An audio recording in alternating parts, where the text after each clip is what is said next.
My sister went on vacation with our parents instead of me. But during the trip, she did something really bad and got arrested. Now, our parents see her for who she really is. I'm 23 years old, and I have a younger sister named Lisa, who's 18. I really think she's super mean. I've been trying to tell my parents this for years, but they never believe me. Here's why our relationship is so rocky. My parents adore Lisa because my mom had a miscarriage before Lisa was born. Losing the baby was really hard on my mom, so when Lisa came along a few years later, she was like a miracle to them. They poured all their love and attention into her, making her the star of our family. Now, don't get me wrong, I used to love my sister when we were kids. But as we grew up, I noticed something. Lisa is really good at manipulating everyone around her. She knows how to make herself look good and make others look bad. It's like she's a pro at playing the victim. Once on my birthday, I got this really cool old pocket watch from our grandparents. It was a special gift because my grandma said it was a family treasure. I was super happy about it. But my sister, Lisa, was clearly jealous and kept asking if she could have it too. I said no because it was a present just for me on my special day. She tried to convince our parents to make me share, but since it was from our grandparents, it couldn't make me. That night, Lisa did something really mean. She knew I was terrified of spiders, so she put one in my pillowcase while I was sleeping. When I woke up and felt it crawling on me, I screamed and freaked out. My parents rushed in, worried about what was happening. Lisa acted like she didn't know what was going on, but later she told me she did it to scare me on purpose. She even grinned about it, which really freaked me out. I couldn't believe how mean she could be without feeling sorry at all. I remember one time when I had a crush on a boy named Mark from my class. I finally got the courage to invite him over to watch a movie with me at my house. I was so excited and even picked out a special dress to impress him. But when Mark got to our house, my sister Lisa ruined everything on purpose. She spilled juice all over my dress and started laughing at me. I felt so embarrassed and had to change clothes while trying to hide how upset I was. Then, to make things worse, Lisa started telling Mark embarrassing stories about me from when I was little. I felt really humiliated. Lisa wouldn't leave us alone the whole time we watched the movie. When Mark was leaving, Lisa told him that he could do better than me. Mark seemed uncomfortable and left quickly. I couldn't believe how mean and sneaky my sister could be. I kept telling my parents about Lisa's mean behavior, but they always excused it because they thought she was just young and didn't know any better. They didn't see her for who she really was. Whenever I complained, they brushed it off and saw me as the problem in the family. So I stopped talking about her bad behavior. Lisa kept being their favorite, while I, who was always honest, felt like I didn't belong in my own family. I focused on my studies and got into a good college. This let me leave home and have a better life. But whenever I came back home during breaks, Lisa made it clear she didn't want me there. She ignored me and wouldn't talk to me. During meals, she avoided sitting by me and would interrupt me when I talked to our parents. She always tried to make me feel uncomfortable. She even messed with my things, pretending she needed to borrow them, but would damage or lose them instead. When I complained, my parents didn't do anything and told us to get along. So I started avoiding coming home during breaks. I made excuses to spend time with my friends' families instead. My parents didn't mind, thinking I just wanted some independence and time away from home. When Lisa finished high school, her grades weren't good enough for college, so she went to a community college instead. That meant she didn't have to move out of our parents' house. These days, I work at a big company in San Francisco, and I really like my job. I keep in touch with my parents sometimes, but I hardly ever go back home. I don't talk to Lisa at all. Now, on to what happened. My dad had a really bad heart attack recently, but thankfully he survived. He was rushed to the hospital. When my mom called to tell me, I immediately booked a flight home to be with them. The doctors gave my dad a bunch of medicines and told him he needed to exercise more. Since he got out of the hospital, he's been wanting us to spend more time together as a family. I understood, so I stayed at home for a few days. My job lets me work from anywhere, so it was okay. but I noticed Lisa was really annoyed that I was back. I tried to stay away from her because we're both older now, and I didn't want to fight after what happened to our dad. One morning at breakfast, my dad suggested we go on a family vacation since we hadn't done that in a while. At first, I wasn't sure, but I agreed because I knew it meant a lot to him. Lisa wasn't too excited about it, but she had to go with the plan. Dad took care of booking our flights and where we'd stay. I had already asked for time off from work and told my coworkers not to bother me so I could really enjoy the trip with our parents. But when we got to the airport, I found out my flight ticket was canceled. My dad was confused too because he said he had bought it. After checking, we found out that my ticket was the only one that got mysteriously canceled. I stood there, trying to understand what was happening. I looked at Lisa and she had the sneaky grin on her face, like she always does when she pulls off one of her tricks. I realized she must have canceled my ticket, probably from Dad's computer. I started yelling at her, but she just kept smiling. I told Mom and Dad it was Lisa's fault, that she didn't want me on the trip. But Mom didn't believe me. She said Lisa wouldn't do something like that and that I shouldn't be jealous of her. Dad said it might have been a mistake by the airline, not Lisa's fault. I was so frustrated that they couldn't see what Lisa was really like. There was nothing I could do. My ticket was canceled, and there were no more flights that day. I could have flown the next day, but I didn't want to go alone. This was supposed to be a family vacation.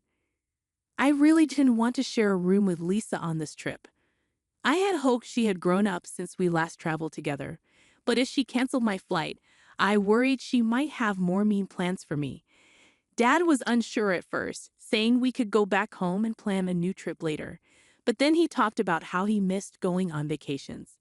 Mom agreed, saying I travel a lot for work anyway, so I wouldn't miss much if I didn't go. Their words hurt. It felt like they wanted me to say they should go without me, so I told them they could continue the vacation without me, and they agreed without hesitation. Even though I didn't want the money spent on the tickets and rooms to go to waste, I felt sad that they didn't care if I went with them or not. It seemed like they were fine going on the vacation without me. So there I was, alone at the airport while my parents and Lisa went on their trip. I decided to go back home to San Francisco. I didn't want to stay alone in our family house any longer. I tried to forget about what happened and focus on enjoying the rest of my time off from work. I spent my break catching up with old friends and reading lots of books, turning it into a solo vacation at home. Sometimes, my parents would video call me during their trip, and I could see they were having fun without me. It felt like they didn't really miss me on their vacation. Even though I wasn't too upset about missing out, I still felt left out. It reminded me of how my family always seemed to favor Lisa. I hoped that one day they would see her true colors, and it seems like that finally happened. A few days into their trip, I woke up to several missed calls from my mom, worried that something was wrong with my dad's health. When I called her back, she sounded really upset. She explained that they had noticed my dad's important heart medications were disappearing. It was serious because he needed them for his health. They were in a different country and worried if they could find the same medicine there as in the US. They were really concerned about the missing pills and searched their room but couldn't find them. My mom went to Lisa's room next door to borrow some sunscreen while Lisa was away. She was shocked to find all the missing medicines hidden in Lisa's bedside table. It was scary, so she called my dad. He came and found all his missing medication. I think that's when they realized the truth. Their favorite daughter, the one they called a miracle child, had been purposely putting my dad's health in danger. My mom sounded scared as she asked if they should talk to Lisa about it. I told her not to until they got back home. They needed time to think and gather proof before they confronted Lisa with the truth. Talking to her now wouldn't help because she's good at making excuses to avoid getting in trouble. But something must have happened because my parents must have talked to her about it. Lisa would be let go after 24 hours, and my parents couldn't do anything about it right away. They really wanted to go home after Lisa was released, so they tried to change their flight, but they found out their passports and wallets were missing. Lisa had either thrown away their passports or hid them. So now, they were stuck in another country with no passports or money. I think this was the first time my parents saw Lisa for who she really was. My mom, who always defended Lisa, was now asking me for help because they didn't have money or documents to fly home. She was upset and shocked to realize her daughter wasn't as good as she thought. I told them not to worry, and I would send them money with Western Union, but they had to find their passports first. I was sure Lisa didn't throw them away. Finally, my parents were realizing I was telling the truth about her all along. They were thankful I was helping them, even though they didn't take me on the trip. They said sorry for not believing me. Part of me wants to forgive them, but it's hard. I felt unloved because they always favored my sister, so I'm not ready to forgive them just because they regret leaving me out of the vacation. Update 1. Every day, my parents call me to tell me what's happening, and I'm getting more and more worried. After Lisa got out of jail, my parents told her to give back their passports or they'd call the police on her again. She had no choice but to tell them where she hid them. When they got home, my parents told Lisa to pack her things and leave. They finally realized how manipulative and harmful she was. They were worried she might hurt Dad again by stealing his medicine. Lisa got really mad and started yelling at my parents, saying she didn't want to share them with anyone, especially not me. She kept saying they should forget about me and only care about her. That's when my parents saw how jealous she was and how much she hated me being part of the family. They tried to calm her down, but she just kept yelling at them. She even threatened to make up lies about them to the police if they made her move out.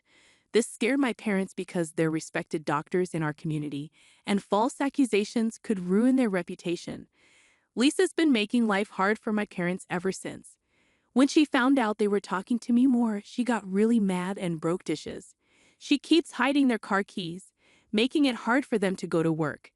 Just tonight, she had a tantrum during dinner and broke furniture.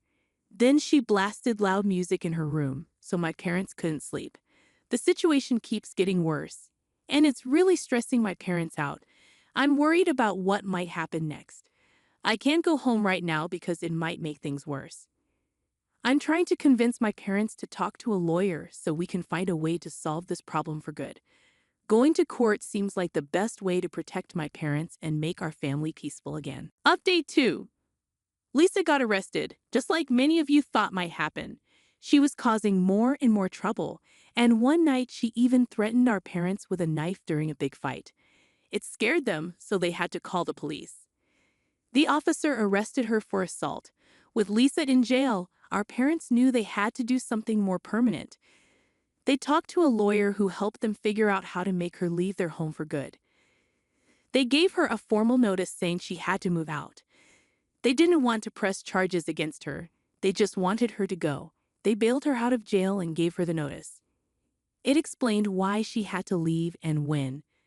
They made sure to follow all the rules so Lisa couldn't argue. Then they went to court with their lawyer to start the process of making her leave. It was really hard for my parents because they were taking their own daughter to court. They felt sad and guilty, but they felt like they had no other choice. Finally, the court said Lisa had to leave the house. If she didn't go on her own, they could make her leave. Lisa will be out by next week. My parents are relieved they're taking a step to get their home in peace back. It's been tough, but they're hopeful things will get better once Lisa moves out. I've been talking to them through all this, and I'm planning to bring them to San Francisco for a few weeks. It'll give them a break from all the stress Lisa caused. Plus, it'll be a chance for us to spend time together, and I want to support them as much as I can. Update 3. I've read through all your comments, and many of you suggested we should check if Lisa has any mental health problems. But since she's an adult, we can't make her go for a checkup if she doesn't want to. Because of her sudden angry outbursts, we don't want to make things worse by pushing her. As I mentioned before, my parents came to visit me in San Francisco to take a break from everything that happened. Yesterday evening, we sat down to talk at my place. They were really sorry for not seeing Lisa's true self all these years and asked for my forgiveness. My dad felt bad for not listening to me earlier. They never thought Lisa would turn out like this and didn't see her real character behind her nice behavior. My mom also said sorry for not taking my concerns seriously about Lisa. She was upset to realize how they favored Lisa over me. I told them I appreciated them admitting their mistakes. I shared some tough memories of how Lisa made me feel all those years. My parents were shocked to hear what I went through alone. They admitted they were wrong and said sorry for making me feel left out. They said they always saw Lisa as special because they didn't expect to have her and thought of her as a miracle baby. They really meant it when they asked for my forgiveness. It was hard for me, but it was a start to fixing our family. We're finally talking about the problems we've had for years. I told them I need time to trust them again, and we agreed to work on things together. For now, I'm going to enjoy the time I have with my family while they're here with me. Update 4. We've been spending a lot of time together in San Francisco, exploring the city and enjoying meals. It's been nice to reconnect after all the problems with Lisa. My parents didn't just come here to get away from her, but also to rebuild our family. We all want a fresh start. Right now, Lisa is staying with a friend. We can't just leave her alone, even though she caused a lot of trouble. My parents feel responsible for her, even though she did bad things. We think maybe she has some deeper issues causing her behavior. We want to get her checked by a doctor, but we can't force her. We'll try to talk to her about it when my parents go back home. I don't want to talk to her because she's still mad at me, and I don't want to make things worse for her. I told my parents they should meet her in a public place because of her past angry outbursts. Our main goal is for her to understand our side and know we care about her. We're not blaming anyone. We just want to fix our family. I never thought I'd be the kind of person to offer my apartment to my sister. Yet, here I was, watching Michaela bounce around my pristine living room like an overexcited puppy, touching everything in sight. My name is Tabitha, and I've spent most of my life being the responsible one, the careful one, the one who gets overlooked. Oh my God, Tab, this view is incredible! Michaela pressed her hands against my floor-to-ceiling windows, leaving smudges I'd have to clean later. I can't believe you've been holding out on me all this time. I forced a smile, clutching my carry-on handle tighter. It's just for a week while I'm at the conference. Please try to keep everything in order. Yeah, I know. Don't worry so much. She flopped onto my white leather sofa, already pulling out her phone. You're such a control freak sometimes. My best friend Zariah's warning from lunch echoed in my head. Girl, giving Michaela an inch is like giving a vampire an invitation. She'll drain you dry. But Michaela had seemed so desperate when she called, crying about losing her influencer contracts and needing a place to stay. Just a week, she'd promised, just until she could figure things out. The spare key is on the counter, I said, checking my watch. I've written down all the building protocols, garbage disposal rules, and... Tabitha. Michaela rolled her eyes. I'm 26, not 6. I think I can handle staying in an apartment for a few days without burning it down. My phone buzzed. My Uber had arrived. As I headed for the door, Michaela jumped up to hug me, her expensive perfume overwhelming my senses. You're the best sister ever, she whispered. I know we've had our differences, but I really appreciate this. Something in her tone made my stomach twist, but I pushed the feeling aside. This was progress, right? Maybe we were finally moving past our childhood competition, the constant comparisons, the way our mother always... No, I wasn't going there. Not now. Just remember, I said, pulling away. I'll be back next Friday, and please don't... Go through your stuff or rearrange anything, she finished, grinning. I promise to be a perfect houseguest. The Uber honked outside. I grabbed my luggage and hurried out, trying to ignore the nagging feeling that I was making a mistake. 3 days into the conference, my phone lit up with a voicemail from my mother. Tabitha, darling. Her voice dripped with artificial sweetness. I just wanted to say how wonderful it is that you're helping your sister get back on her feet. Michaela's been showing me around your apartment. It's a bit sterile for my taste, but She has such wonderful ideas for brightening it up. Call me when you can. We need to discuss your living arrangements when you return. My living arrangements? I called Michaela immediately. She didn't pick up until the fourth try. Hey, sis! Background noise suggested she was at a party. Everything's great here, don't worry. Why is Mom talking about my living arrangements? Oh, that. She laughed, the sound slightly slurred. Well, since you're never really home anyway, and I need a fresh start, we thought maybe I could take over the lease for a while. You know, just until I get back on my feet. You could stay with friends or something. The conference room around me started spinning. Michaela, that's not... Sorry, can't hear you. Bad connection. She hung up. I stared at my phone, my hands shaking.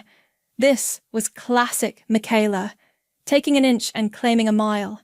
But surely she wouldn't actually. My phone buzzed again. A text from Flynn, my building security manager. Miss Harrison, there's been unusual activity in the lobby. Multiple furniture deliveries for your unit. Should I allow them up? Before I could respond, another message appeared, this time from my father. Your mother says you're finally doing the right thing for your sister. Proud of you for putting family first. I sat down hard in my chair, my presentation notes scattered across the table forgotten. The familiar feeling of being steamrolled by my family crashed over me. But this time, something else rose with it. Something hot and sharp and dangerous, because what my family didn't know, what no one except Zariah and Flynn knew, was that I didn't just rent that apartment, I owned the entire building, and I was done being the good sister who gave everything away. The elevator doors opened to chaos. My pristine hallway was littered with cardboard boxes, and the door to my apartment stood wide open. Music blasted from inside. Some pop song Michaela probably called her anthem. I stepped over a box labeled Tab's Old Stuff and froze in the doorway. My carefully curated living room had been transformed into something out of a teenage influencer's Pinterest board. Hot pink throw pillows covered my leather sofa. Fairy lights draped every wall. And there, in the center of it all, stood my mother, directing two moving men who were carrying out my antique coffee table. Oh! She spotted me, her perfectly lined lips forming an O of mock surprise. Tabitha, darling, we weren't expecting you until Friday. I caught an early flight. My voice sounded distant, even to myself. What are you doing with my furniture? Now, don't get upset. She approached with that patronizing smile I knew too well. Michaela needs a fresh start, and your minimalist aesthetic wasn't really serving anyone. We're just making some necessary improvements. Necessary improvements? I watched as the movers disappeared down the hallway with my table. That's a family heirloom from grandmother. Which is exactly why it should go to someone who'll appreciate it properly. Michaela appeared from my bedroom, wearing one of my designer blazers. I mean, you barely spend time here anyway, right? Always at work, work, work. Take off my clothes. My hands clenched into fists. And get out of my apartment. Tabitha! My mother's voice sharpened. Don't be selfish. Your sister needs... My sister needs to leave. Now. Actually, my father emerged from the kitchen, coffee mug in hand like he owned the place. We've been talking about this as a family. You're always saying you want to focus on your career. This is the perfect opportunity. Michaela can take over your lease, and you can find a nice little studio closer to your office. I stared at him. You've been talking about this as a family? Without me? Oh, honey. My mother patted my arm. You're always so busy. We didn't want to bother you with the details. Details? I jerked away from her touch. You mean the details of stealing my home? Nobody's stealing anything. Michaela rolled her eyes, already scrolling through her phone. God, you're so dramatic. I need this place for my comeback. My followers are expecting a glow-up reveal next week. Your followers? The laugh that escaped me didn't sound entirely sane. This is my apartment. Was your apartment? My mother corrected. Michaela's already spoken to the building management about transferring the lease. They were very understanding about her situation. Were they? I pulled out my phone, my fingers trembling as I opened my messages. Flynn, please come to Unit 1205. Now. Who's Flynn? Michaela frowned. The building's security manager. I met her eyes. Who works for me? Works for you? My father lowered his coffee mug. What are you talking about? Heavy footsteps approached in the hallway.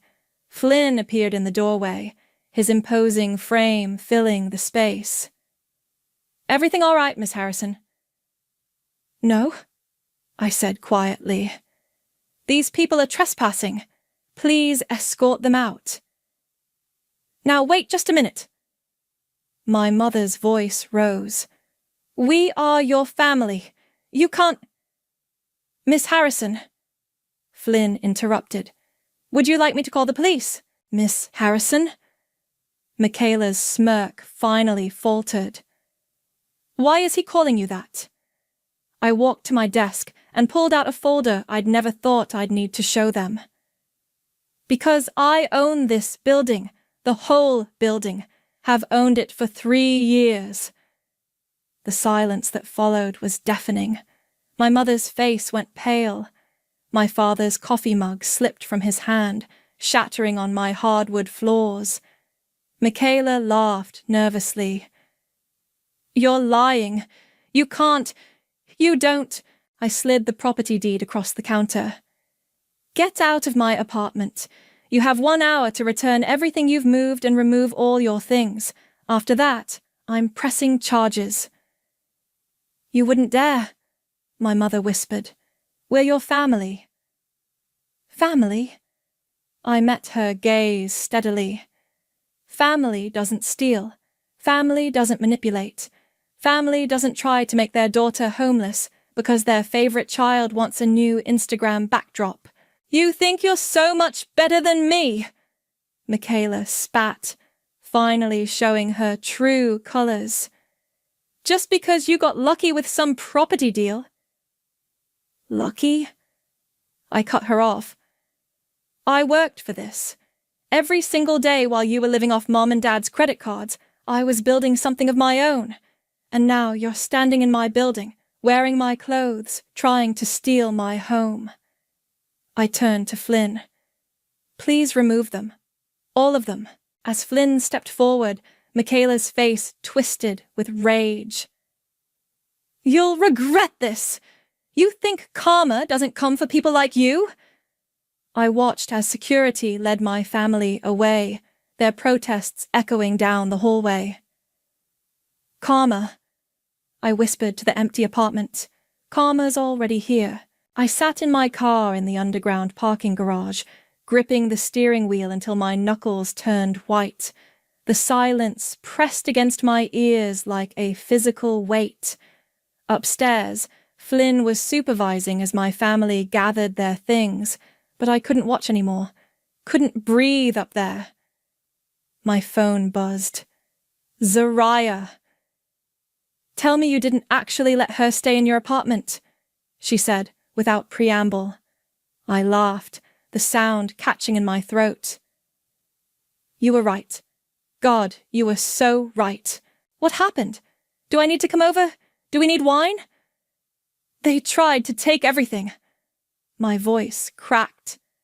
Not just the apartment, my furniture, my clothes. They were going to make me homeless, Z, my own family. I'm coming over. No. I wiped my eyes, smearing expensive mascara across my fingers. I need to handle this myself. I keep thinking about that scholarship. The one to Oxford. Yeah.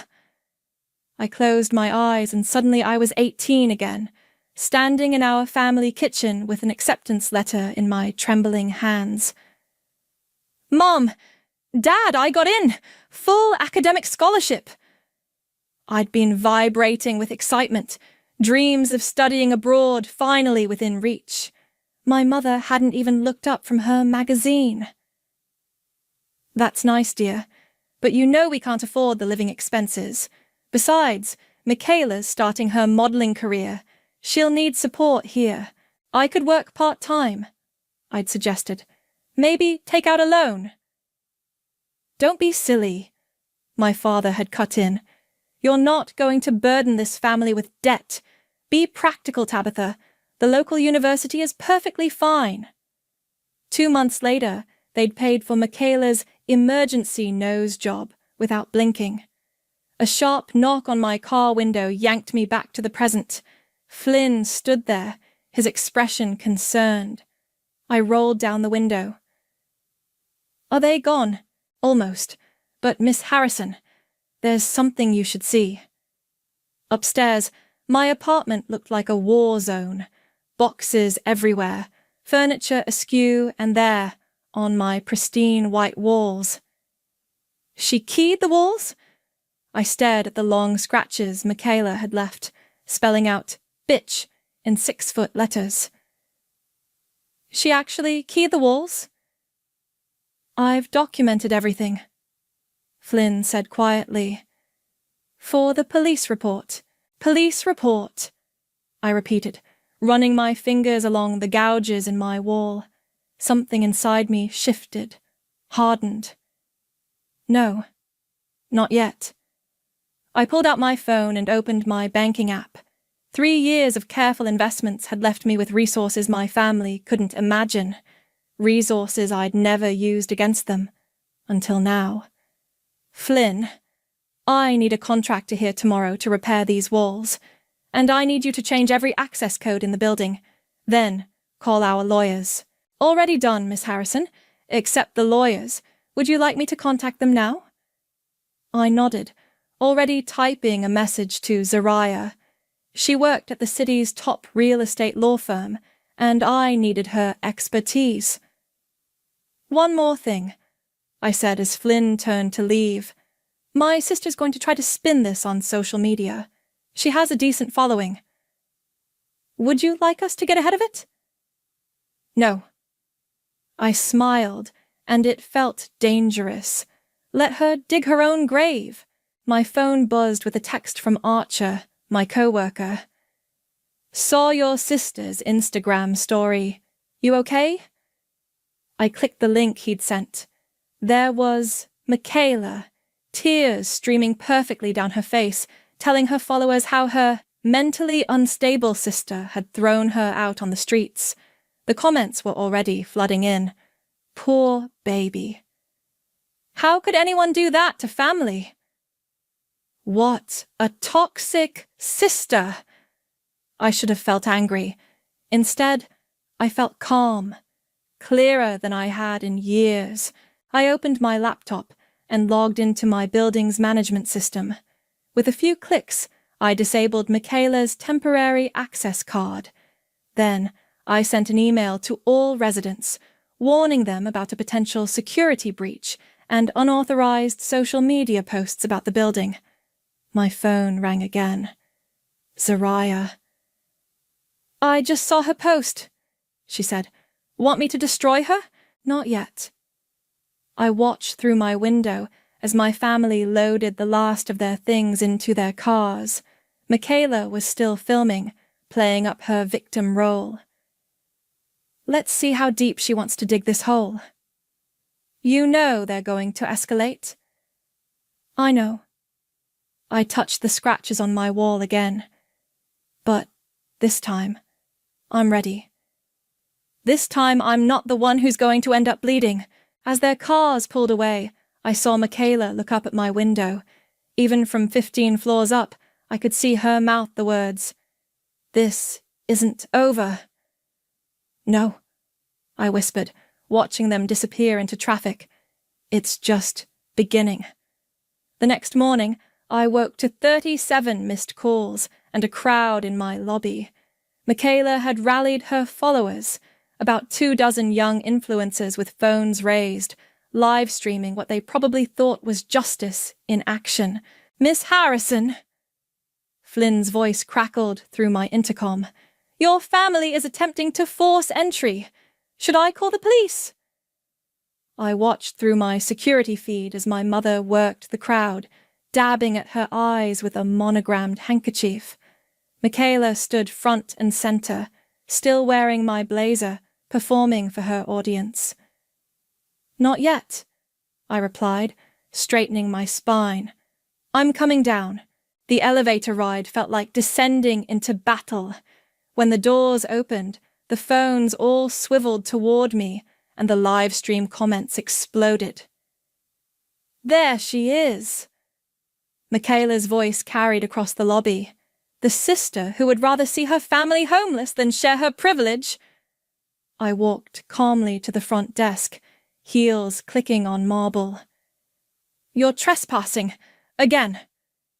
"It's a public lobby," my father argued, but I could see uncertainty in his eyes. "Actually," I kept my voice level, "it's private property. My private property." "Stop lying." Michaela's voice cracked dramatically. "You're just a tenant. I spoke to management yesterday." "You spoke to my employee," I corrected, "who reported directly to me." A murmur went through the crowd. Some phones lowered slightly. "She's delusional," my mother announced to her captive audience. "She's always been jealous of Michaela's success, always trying to compete." "Success?" I couldn't help but laugh. "Let's talk about success, Mom. Let's talk about how I bought this building 3 years ago while Michaela was still maxing out your credit cards." "Prove it," Michaela challenged, but I saw fear flicker across her face. I nodded to Flynn, who projected the building's ownership documents onto the lobby's display screen. There it was, in black and white. My name, my company, my signature. The crowd's murmur grew louder. Phones started turning away from me and toward Michaela. "This is harassment," my mother tried, but her voice had lost its conviction. "No." I stepped closer. "Harassment is keying walls. Harassment is trying to steal someone's home. Harassment is lying to thousands of followers about being homeless when you have a perfectly good room at Mom and Dad's mansion." Michaela's face flushed. "You don't understand. I needed—" "A backdrop for your Instagram?" I finished. "A free ride, like always. Tell me, did you mention to your followers that you tried to steal my apartment while I was away on business? That you destroyed my property? That you're wearing my clothes right now?" The live stream comments were turning. "Wait, what?" "She tried to steal her sister's apartment." "Is that true about the walls?" "Flynn," I called, without taking my eyes off my sister. "Please show them the security footage from yesterday." The lobby screen switched to crystal clear video of Michaela keying my walls, laughing as she did it. The crowd gasped. "That's not— I didn't—" Michaela's carefully constructed facade cracked. "You're twisting everything." "Am I?" I turned to address her followers directly. "Everything I'm saying is documented. Everything she's saying is a performance. You decide who's twisting things." "This isn't about social media," my father burst out. "This is about family." "Finally," I said quietly. "Something we agree on. This is about family, about how you always chose her, always protected her, always made excuses for her. And now you're mad because for once, someone's saying no." "We gave you everything."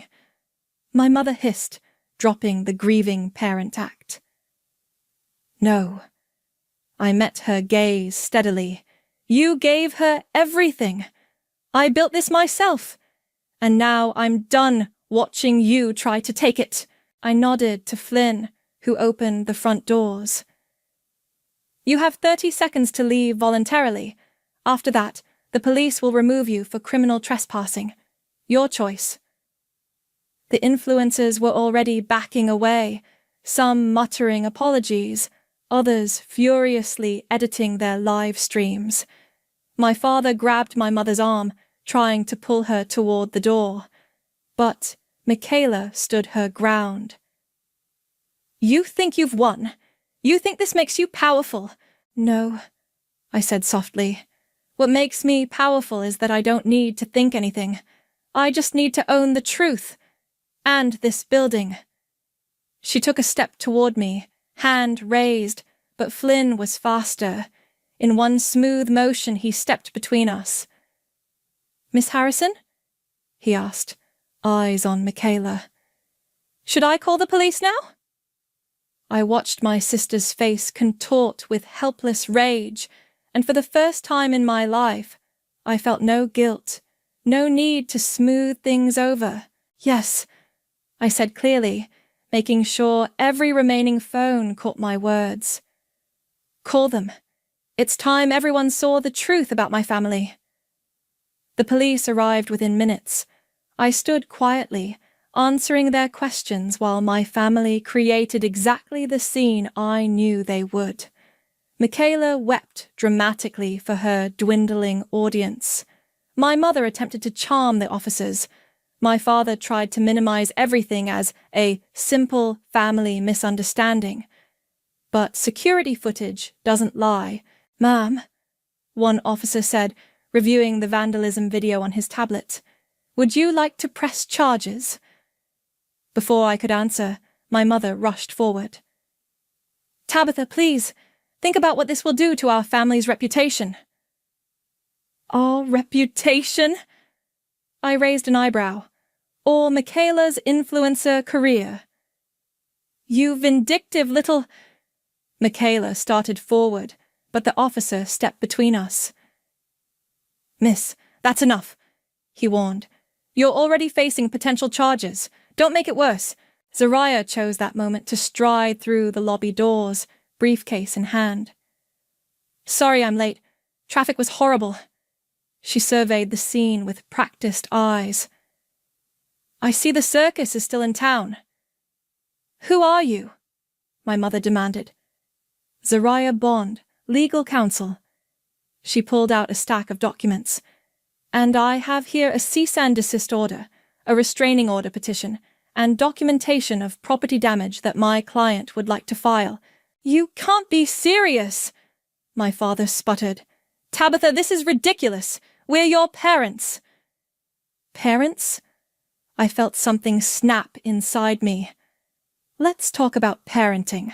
Let's talk about the college fund you drained for Michaela's failed modeling career, or the time you told me I was attention-seeking when I broke my arm and needed surgery.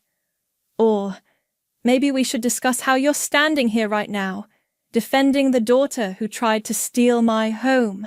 We were trying to help her, my mother protested. By hurting me? My voice was steady, but my hands shook.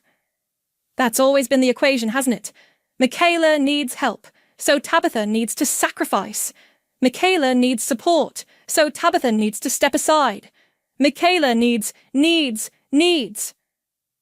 I earned it, Michaela shouted. I'm the one with talent, with followers, with... Tabitha? With what? I cut her off. With our parents' money? With stolen designer clothes? With a fake life you broadcast to strangers while trying to make your sister homeless? The remaining influencers' phones captured every word. I could practically see Michaela's career crumbling in real time. Officers, Zariah stepped forward. My client would like to proceed with charges. No! My mother grabbed my arm. You can't do this to your sister, to us! I jerked away from her touch. I'm not doing anything to you. These are the consequences of your own actions. For once in your lives, you're going to face them. Miss. The officer turned to Michaela. Please put your hands behind your back. As they read Michaela her rights, my father made one last attempt.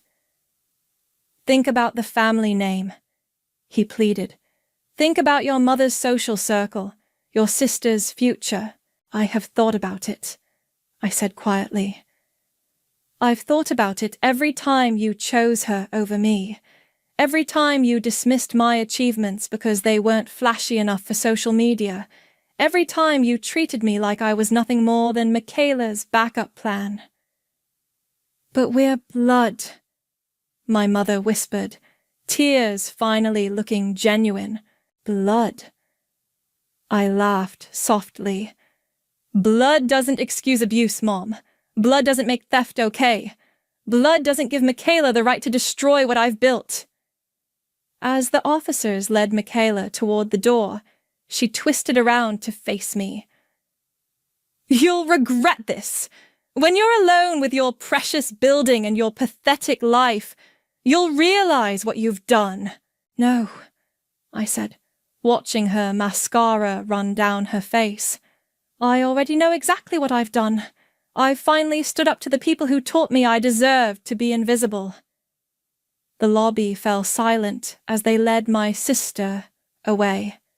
My parents stood frozen, their carefully constructed world crumbling around them. Zariah, I said, without looking away from them. Please make sure the restraining order covers the entire building, and send copies of all documentation to their country club board. I believe they have strict policies about members facing criminal charges. My mother's face went pale. You wouldn't. I would. I am. I straightened my shoulders. You taught me well, remember? You taught me that family means taking what you want, no matter who it hurts. I just learned the lesson differently than you intended. As security escorted them out, I heard my mother's last desperate whisper. What happened to you? I watched them disappear through the doors, feeling lighter than I had in years. Nothing happened to me, I said to the empty lobby. I just finally happened to you. The story exploded overnight. Buck's apartment gate trended on Twitter, with leaked security footage showing Michaela's tantrum playing on repeat. My phone wouldn't stop buzzing with notifications from reporters seeking comments. You need to see this, Zariah said, barging into my office the next morning. She dropped a thick folder on my desk. Remember when I said I'd look into why Michaela suddenly needed a place to stay? I flipped open the folder and froze. She embezzled money from her best friend's trust fund. Zariah tapped the legal documents. She convinced Amanda, you remember her, the oil heiress, to let her invest $500,000 in some sketchy crypto scheme. Surprise, surprise, the money vanished. And she needed my apartment to hide from the fallout. I finished, pieces clicking into place. That's why she was so desperate. Amanda's lawyers have been trying to track her down. They're filing charges next week. Zariah's phone buzzed. Oh, and your parents just got kicked out of the country club. Something about behavior unbecoming of members. I should have felt satisfied. Instead, I just felt tired. What happens now? Now? Zariah grinned. Now you go home and enjoy your apartment, and maybe answer that text from Archer that you've been ignoring. I glanced at my phone. Archer had indeed texted several times. Saw the news. You okay? That security footage was wild. Coffee tomorrow? No pressure, just want to check on you. Archer and I had always had something. chemistry disguised as friendly competition, lingering looks in meetings, almost moments at office parties. But I'd kept him at arm's length, too focused on building my empire to risk complications. "He's been asking about you," Zariah pressed. "And don't think I haven't noticed how you light up when he's around." "I can't think about that right now." I stood up, gathering my things. "I need to—" My office door burst open. Flynn stood there, looking unusually concerned. "Miss Harrison, there's a situation in the lobby." The elevator ride down felt endless. When the doors opened, I understood Flynn's worry. Amanda, Michaela's former best friend, stood in my lobby, surrounded by lawyers. "Tabitha," she said, her voice breaking.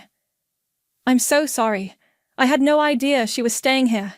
If I'd known sooner—" "It's not your fault." I led her to a private conference room, away from prying eyes. "Michaela manipulates everyone." "She took everything," Amanda whispered. "My trust fund, my passwords, even my boyfriend. She said she was investing it in our future, but she was just being Michaela." I finished softly. "Trust me, I understand." One of Amanda's lawyers cleared his throat. "Miss Harrison, we'd like to add your evidence to our case. The pattern of manipulation and theft could help establish intent."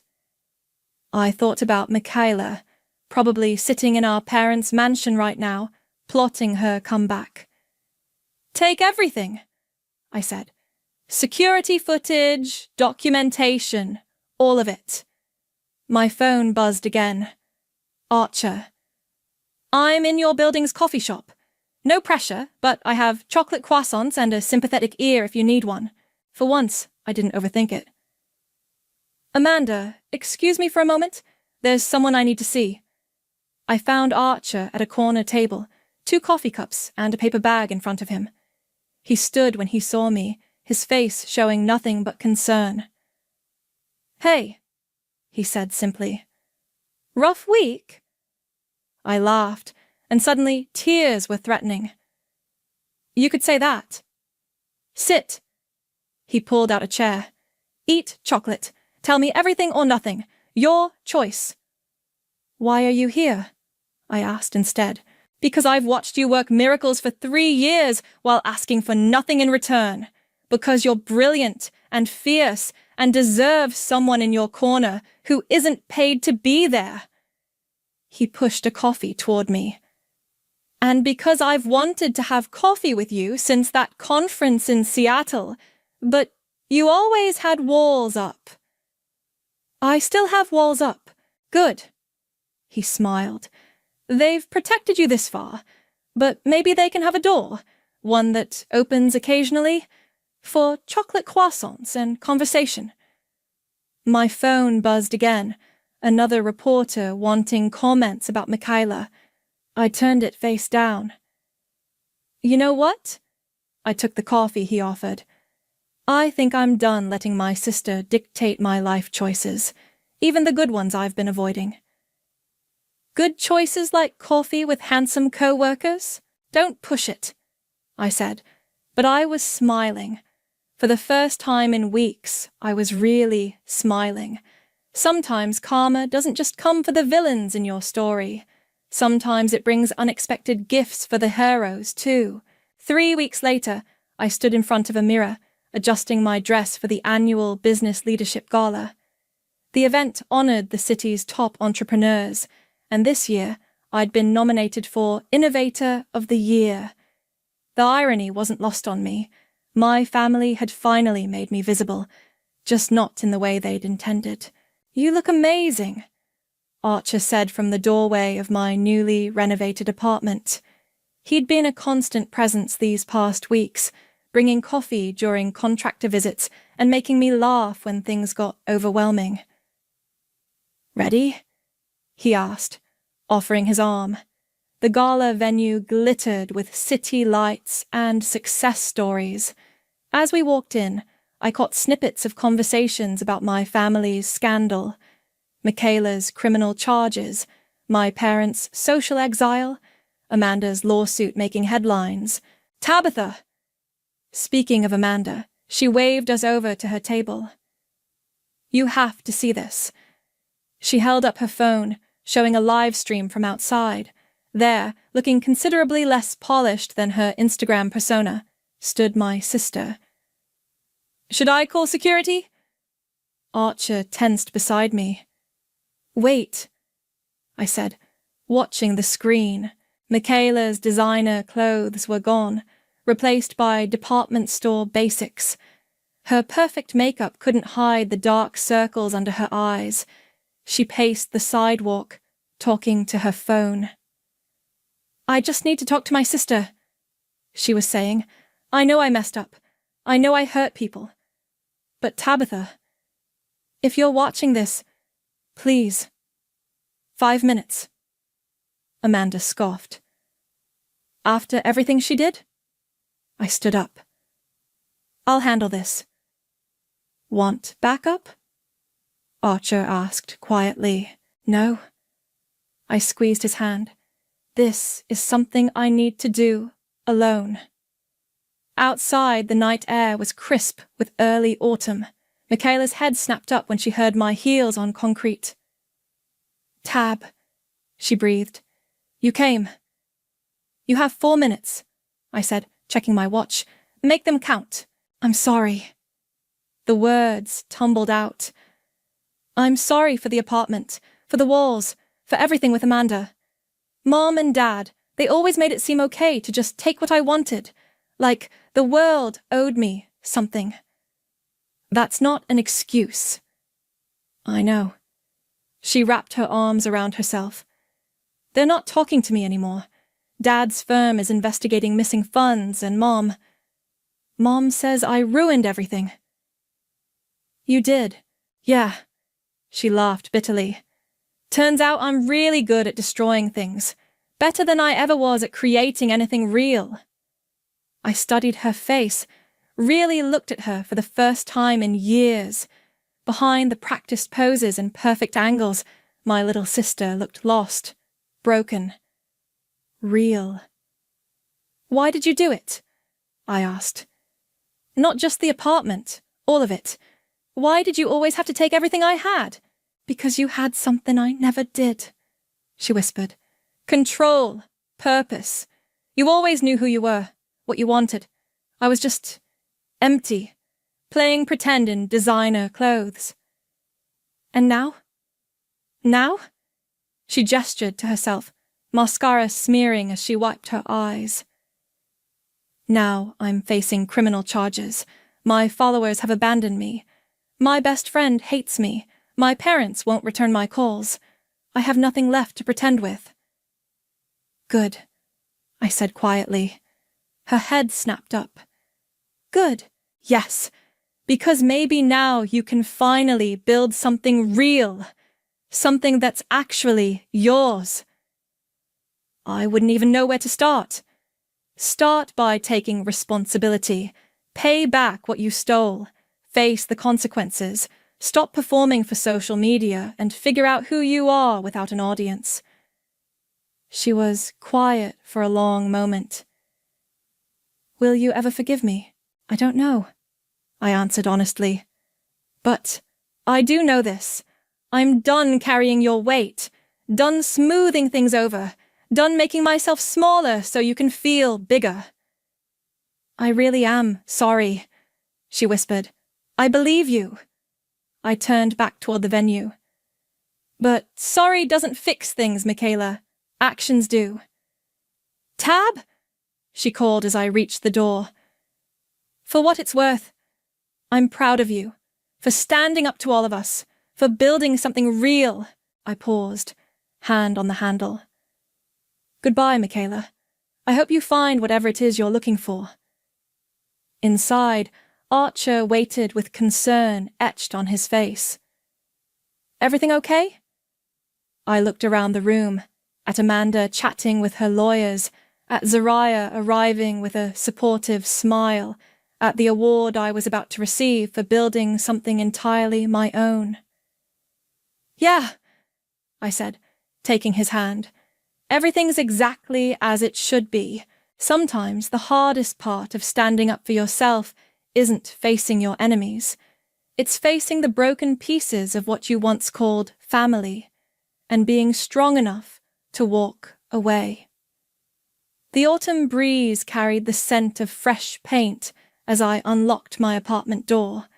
The contractors had finally finished erasing every trace of Michaela's damage, transforming my space into something entirely new, something wholly mine.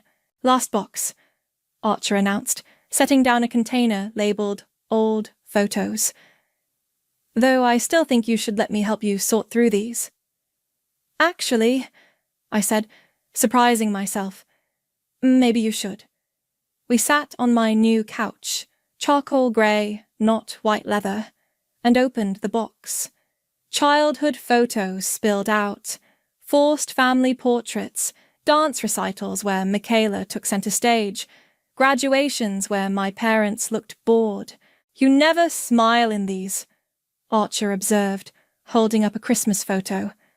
I learned early to stay quiet, stay small. I picked up a photo of Michaela's sweet 16, me in the background, already fading away. Funny how you can disappear even when you're right there. My phone buzzed. A news alert. Amanda's case against Michaela had been settled out of court. The terms weren't public, but I knew from Amanda's lawyer that Michaela had agreed to full restitution. Speaking of disappearing, Archer nodded at my phone. Have you heard from your parents? They sent a letter. I pulled it from my desk, still unopened. Probably another attempt at manipulation. Or maybe closure. Zariah's voice came from my doorway. She walked in, dropping her briefcase. Sorry, door was open, but you should read it. I don't need... Yes, you do. She sat beside me. Read it. End this chapter properly. With slightly shaking hands, I opened the envelope. Tabitha, your father and I are selling the house. The scandal has made it impossible to maintain our position in society, and his firm's investigation has left us with few options. We failed you, not just with the apartment incident, but throughout your life. We poured everything into Michaela's brightness and missed the quiet strength you were building. We dismissed your achievements because they didn't fit our narrative of success. You deserved better, parents. We cannot undo the past, but we can finally acknowledge the truth. You are extraordinary, not despite our neglect, but because you refuse to let it define you. We don't expect forgiveness. We just wanted you to know that we see you now. We always should have. Mom. Well, I said, setting down the letter. That's new. Are you okay? Archer asked softly. Before I could answer, Flynn appeared in my doorway. Miss Harrison, the new security system is ready for final approval, and... He hesitated. There's a package from your sister. The package was small, wrapped in plain brown paper. Inside, I found my grandmother's antique locket, the one Michaela had borrowed years ago and never returned. A note fell out. This always belonged to you. Like so many things I took. I'm starting therapy next week. Real therapy, not Instagram life coaching. Maybe someday I'll learn how to build something instead of stealing it. Emma. I closed my fingers around the locket, feeling its familiar weight. You know what? I stood up suddenly. Let's go to the roof. The rooftop garden had been my first renovation project after buying the building. Now, as the sun set over the city, it felt like the perfect place for endings and beginnings. To new chapters, Archer raised his wine glass. To building things, Zariah added. To being seen. I said quietly. My phone buzzed one last time. A message from Amanda. Court settlement final. Moving forward. Thank you for showing me what real strength looks like. I looked around at my chosen family. Zariah with her fierce loyalty, Archer with his patient understanding, even Flynn standing guard by the door. Then I looked out at my building, my city, my life that I'd built piece by careful piece. Some people think revenge means destroying your enemies, I said, touching the locket at my throat. But sometimes the best revenge is building something so beautiful, so completely yours, that they can't help but see what they missed. To beautiful revenge. Archer clinked his glass against mine. No, I corrected, leaning into his warmth. To beautiful beginnings. The sun dipped below the horizon, painting the sky in colors no Instagram filter could capture. Somewhere across town, my parents packed up their mansion. Somewhere else, Michaela faced her first day without a social media audience. And here, in this moment, I was exactly where I needed to be. Not everyone gets a happy ending. Some of us get something better. We get to write our own story, build our own home, choose our own family. We get to decide what happiness looks like. And sometimes, if we're brave enough to claim it, we get to be the heroes of our own quiet victories. The crystal chandeliers sparkled overhead like frozen tears as I watched my mother-in-law adjust my daughter's dress for the 5th time, her perfectly manicured nails digging just a little too deep into the fabric, into my child's shoulder, into my life, as always. I'm Jordan, and this is supposed to be my 10th wedding anniversary celebration. The grand ballroom at the Belmont Hotel is filled with 300 of our closest friends, most of them Milena's carefully curated social circle. My own friends are scattered around like seeds in a garden that was never meant for them. "Violet, darling, stand up straight," Milena cooed, her voice dripping with honey-coated venom. "A proper young lady never slouches. Your mother should have taught you that by now." I caught my daughter's eye and gave her our secret wink. At 11, Violet already understood the game better than I did at 24 when I first married into this circus. "Actually, Mom taught me ballet," Violet replied sweetly. "My posture's perfect." Milena's smile tightened like a noose. I stepped forward, champagne flute in hand. "The photographer's ready for family photos, Milena. Why don't you gather Ivan and Skylar?" She glided away, her red designer dress a slash of blood against the cream and gold decor. The moment she was gone, I knelt beside my daughter. "You okay, baby?" "I'm fine, Mom." Violet smoothed her dress. "Grandma's extra scary tonight." "Extra something," I muttered, watching Milena corner Ivan across the room. My husband caught my eye and smiled apologetically as his mother gestured dramatically about something, probably my choice of centerpieces. "Jordan!" Stella appeared at my elbow, her voice low. "Everything's set?" I nodded slightly, my heart racing despite years of preparation.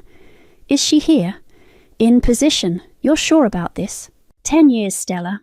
10 years of accidental party snubs, sabotaged job interviews, and whispered rumours about my unstable family background. I watched Milena air kiss another socialite. Remember when she told the preschool board I had a drinking problem? God, that was awful. The way she played concerned mother-in-law while trying to get Violet transferred to her preferred school. "Tonight it ends," I said, squeezing Stella's hand. "Every receipt, every text, every recorded conversation. I've got it all." The orchestra struck up a waltz. Ivan appeared, handsome in his tuxedo, genuine warmth in his eyes as he held out his hand. "May I have this dance, Mrs. Gonzalez?" I let him pull me close, breathing in his familiar cologne. For a moment, I almost wavered. He didn't know what was coming. Couldn't know. His blind spot for his mother was the crack in our foundation from day one. "Happy anniversary, love," he whispered, spinning me under the chandeliers. Thank you for 10 amazing years." Over his shoulder I saw Milena watching us, her lips curved in that knowing smile she wore whenever she had something nasty planned. She thought tonight was her masterpiece, her final crushing blow to the daughter-in-law who never measured up. The dance ended. Ivan kissed my cheek and was immediately pulled away by Ricardo to discuss some business matter, right on schedule. I checked my phone. 9:45 p.m.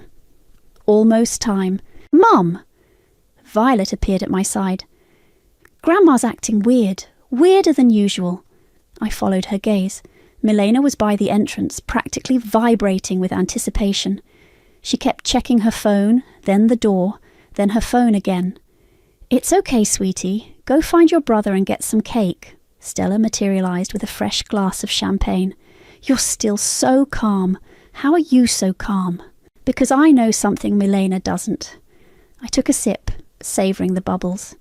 "She thinks she's the only one who can play this game."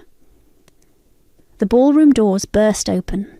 A stunning woman in a flowing green dress stumbled in, mascara running down her face. The music screeched to a halt. "Ivan!" she cried out, one hand pressed dramatically to her stomach. "Ivan, you can't ignore me anymore, not in my condition." The room went dead silent. 300 heads turned toward my husband, who stood frozen, confusion etched across his face. Milena's triumphant smile bloomed like a poisonous flower. She took a step toward me, designer heels clicking on marble. "Oh dear," she whispered just loud enough for nearby guests to hear. "What a terrible shock this must be for you." I met her gaze steadily, letting her see nothing but calm in mine. "No shock at all, Milena. In fact, I've been expecting her." Her smile faltered. Just slightly, just enough. The show was about to begin. The woman in green, Remington, made her way to the centre of the ballroom, each sob perfectly timed. I had to admire her acting skills. No wonder she'd caught Milena's eye for this performance. "Ivan, please," she wailed. "I'm 12 weeks along. You can't just pretend nothing happened between us." My husband's face had gone from confused to pale. I don't know you. I've never seen you before in my life." Phones were out everywhere recording, exactly as planned. "Don't lie." Remington pulled out her phone. "I have proof. Ricardo, would you help me?" Ricardo, looking bewildered, took her phone and connected it to the ballroom's projection system. Within seconds, text messages filled the massive screen behind the orchestra. "Miss you already, beautiful. Last night was amazing. Can't wait to see you again." The timestamps stretched back months. The crowd gasped and murmured. I heard Skylar whisper, "Oh my God, Ivan!" "These are fake," Ivan said, his voice rising. "I didn't send these. I would never—" "There's more," Remington interrupted, her voice breaking perfectly. She nodded to Ricardo, who swiped to the next screen. Photos appeared, carefully staged shots of intimate dinners, walks in the park, even one of them kissing in shadow.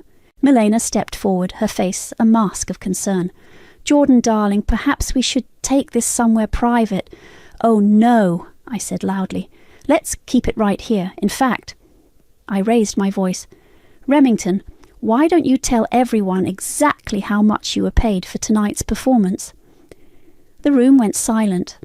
Milena's head snapped toward me, her eyes narrowing.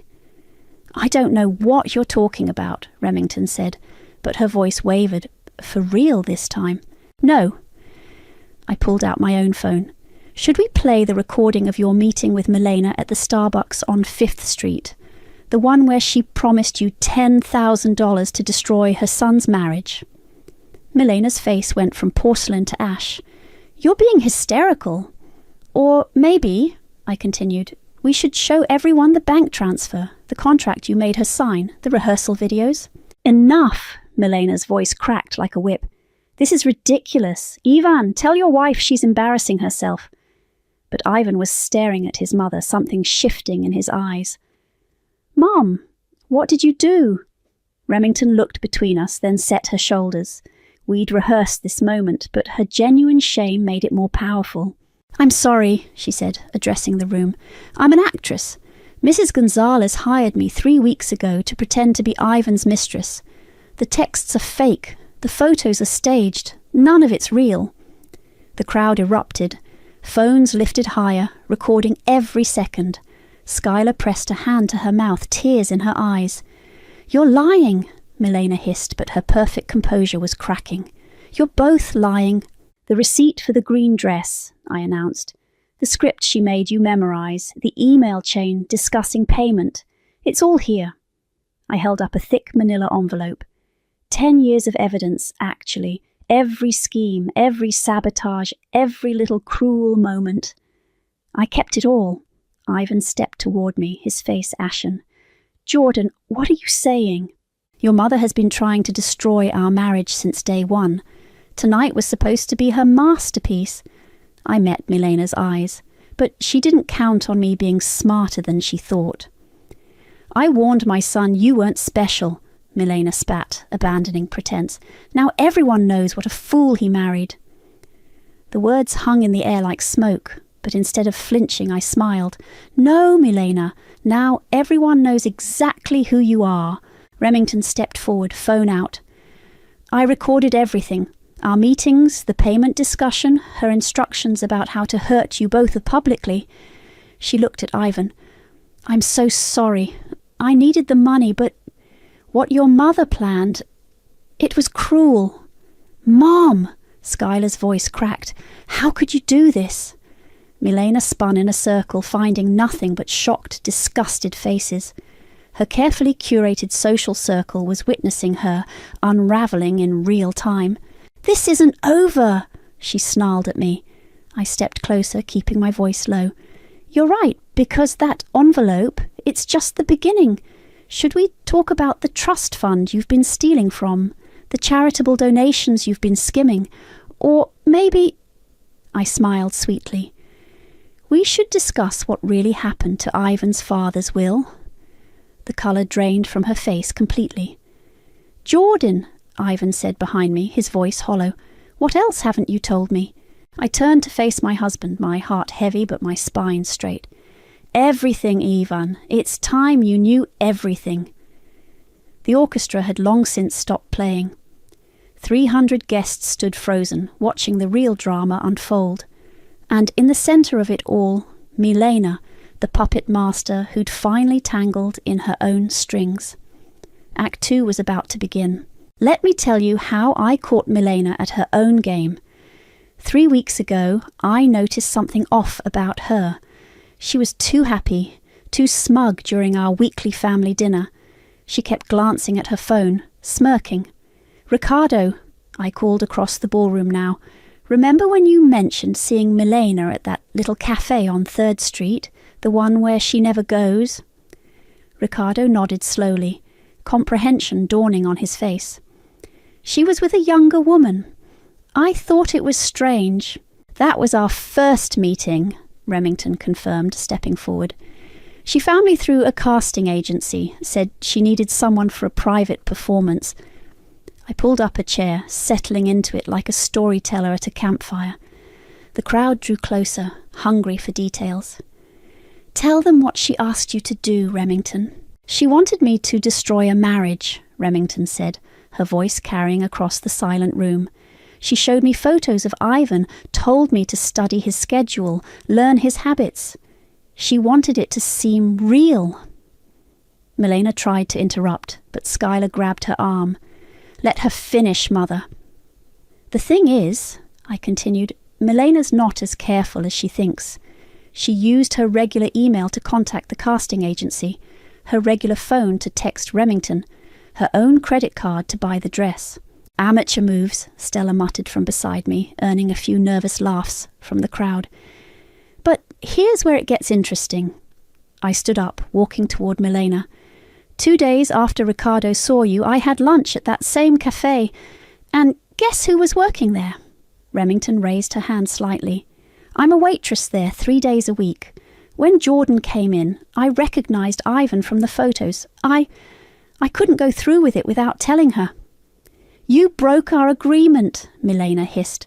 "No, Mother," Ivan cut in, his voice hard. "You broke every agreement, every trust, every... He ran his hands through his hair, distress evident in every movement. Ivan, darling, you can't believe... Show him the trust fund documents, Skylar suddenly said. Everyone turned to her in surprise. Show him what you did with Dad's money. I pulled papers from the envelope. Your father left both you and Skylar equal shares, Ivan. But Milena convinced the executor to alter the terms. She's been controlling both portions for years. That's why you couldn't access your inheritance when you wanted to start your own business, Skylar added. That's why I couldn't buy the gallery. Mum made sure we stayed dependent on her. Ivan took the papers with trembling hands. The signatures, these are forged. Just like she forged Dad's signature on those last-minute changes to his will, Skylar pressed on, years of suppressed anger finally breaking free. I found the original will last month, hidden in her study. That's why I've been helping Jordan gather evidence. The revelation hit the room like a thunderbolt. Milena's carefully constructed world was crumbling brick by brick. Skylar, Milena whispered, my own daughter, betraying me. No, Mom, you betrayed us. All of us. For years. I watched my sister-in-law stand taller, throwing off decades of manipulation. Behind her, Violet had crept back into the room, watching with wise eyes. Mom, she called out, is Grandma going to jail? The innocent question landed like a punch. Several guests gasped. Milena swayed slightly. No, sweetie, I said carefully, but Grandma is going to have to explain a lot of things to a lot of people. Starting with the board of her charitable foundation, Ricardo added, pulling out his phone. As a fellow board member, I'm obligated to report financial discrepancies. You can't prove anything, Milena snapped, but her voice shook. Actually, Remington spoke up, I recorded everything, including your detailed explanation of how you've been moving money around. You really shouldn't trust strangers with your secrets. I stepped closer to my mother-in-law, close enough to smell her expensive perfume. You know what your biggest mistake was, Milena? Thinking I was just some naive girl you could bully forever. But I learned from you. Every scheme, every manipulation, I watched and waited. And unlike you, I made sure to get everything in writing. Why? She whispered. Why go to all this trouble? Because my daughter asked me last month why Grandma hates us so much. I felt tears prick my eyes, but kept my voice steady. Because my husband deserves to know the truth about his mother. Because sometimes the only way to end abuse is to drag it into the light. The room was so quiet you could hear the ice melting in abandoned cocktail glasses. Milena stood alone in the centre, her perfect makeup starting to run, her designer dress suddenly looking like costume armour. Ivan, she pleaded, turning to her son. You can't let her do this to me. But Ivan was already walking away, the trust fund documents clutched in his hand, heading for the hotel's business centre to make copies. I sat back down in my chair, suddenly exhausted but far from finished. Now, I announced to the room, who'd like to hear about the fake CPS reports? 3 years ago, I began, my voice carrying across the hushed ballroom. Someone reported me to Child Protective Services. The allegations were serious: drug abuse, neglect, endangerment. Milena's face twitched. Several guests shifted uncomfortably, no doubt remembering the whispered rumours she'd spread. The investigation was hell. They interviewed Violet at school, questioned our neighbours, searched our home. I pulled out another document. But here's the interesting part. The report came from an anonymous source using a burner phone, a phone purchased with the same credit card that just paid Remington. You have no proof, Milena said weakly.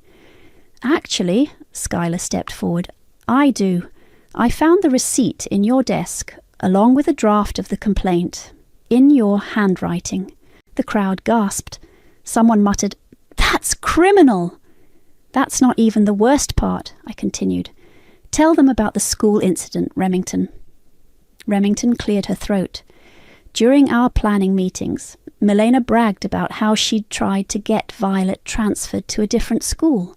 She said she'd told the administration that Jordan was mentally unstable, that she was worried about her grandchildren's safety. "Mum," Violet's voice cut through the tension. She stood in the doorway, tears streaming down her face. "Is that why Miss Patterson kept asking me if I was scared at home?" The room collectively held its breath. Milena took a step toward her granddaughter, but Violet backed away.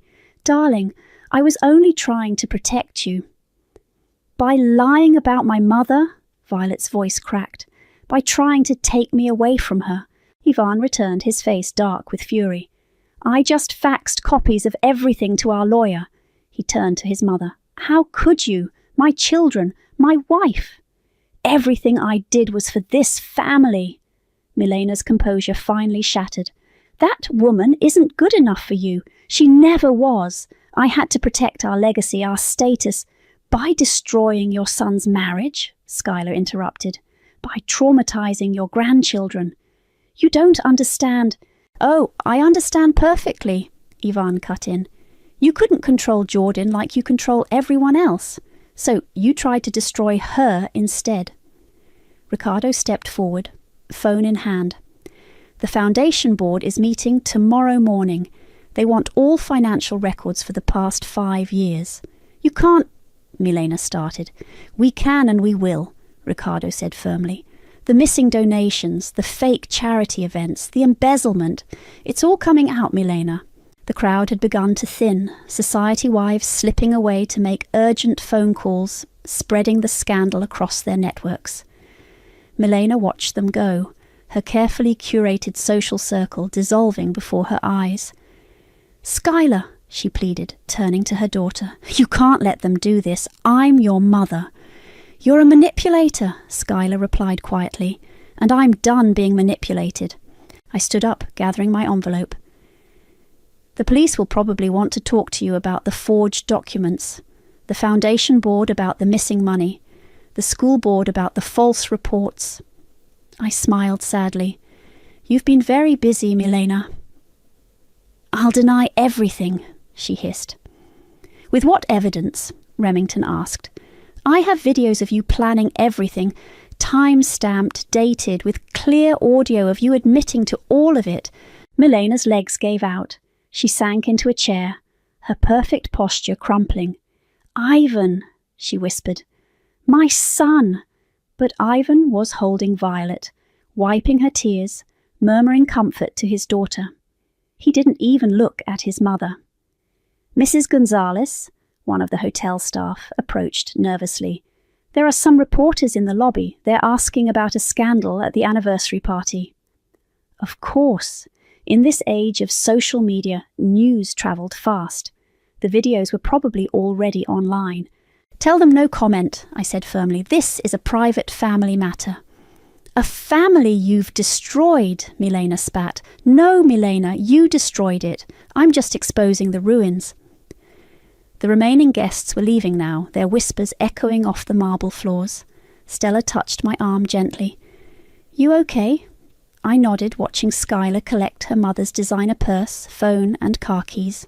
"The car service will take you home," Skylar told Milena. "Tomorrow we'll discuss arrangements for you to move out of the family house." "You can't evict me. The house is in Ivan's name," I reminded her. "Another detail you forgot to control." Milena stood shakily, her red dress now wrinkled, her perfect makeup streaked with tears. She looked at each of us in turn, Ivan, Skylar, Violet, me, searching for any crack in our united front. Finding none, she turned and walked toward the door, her heels no longer clicking with authority, but scraping like surrender against the floor. "Jordan," she said at the doorway, not turning around, "you'll regret this."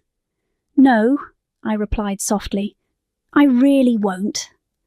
The ballroom doors closed behind her with a final heavy thud. The aftermath hit like a tidal wave. By morning, my phone had exploded with messages and local news vans circled our neighbourhood like vultures. I sat at our kitchen island, scrolling through the chaos while Ivan paced.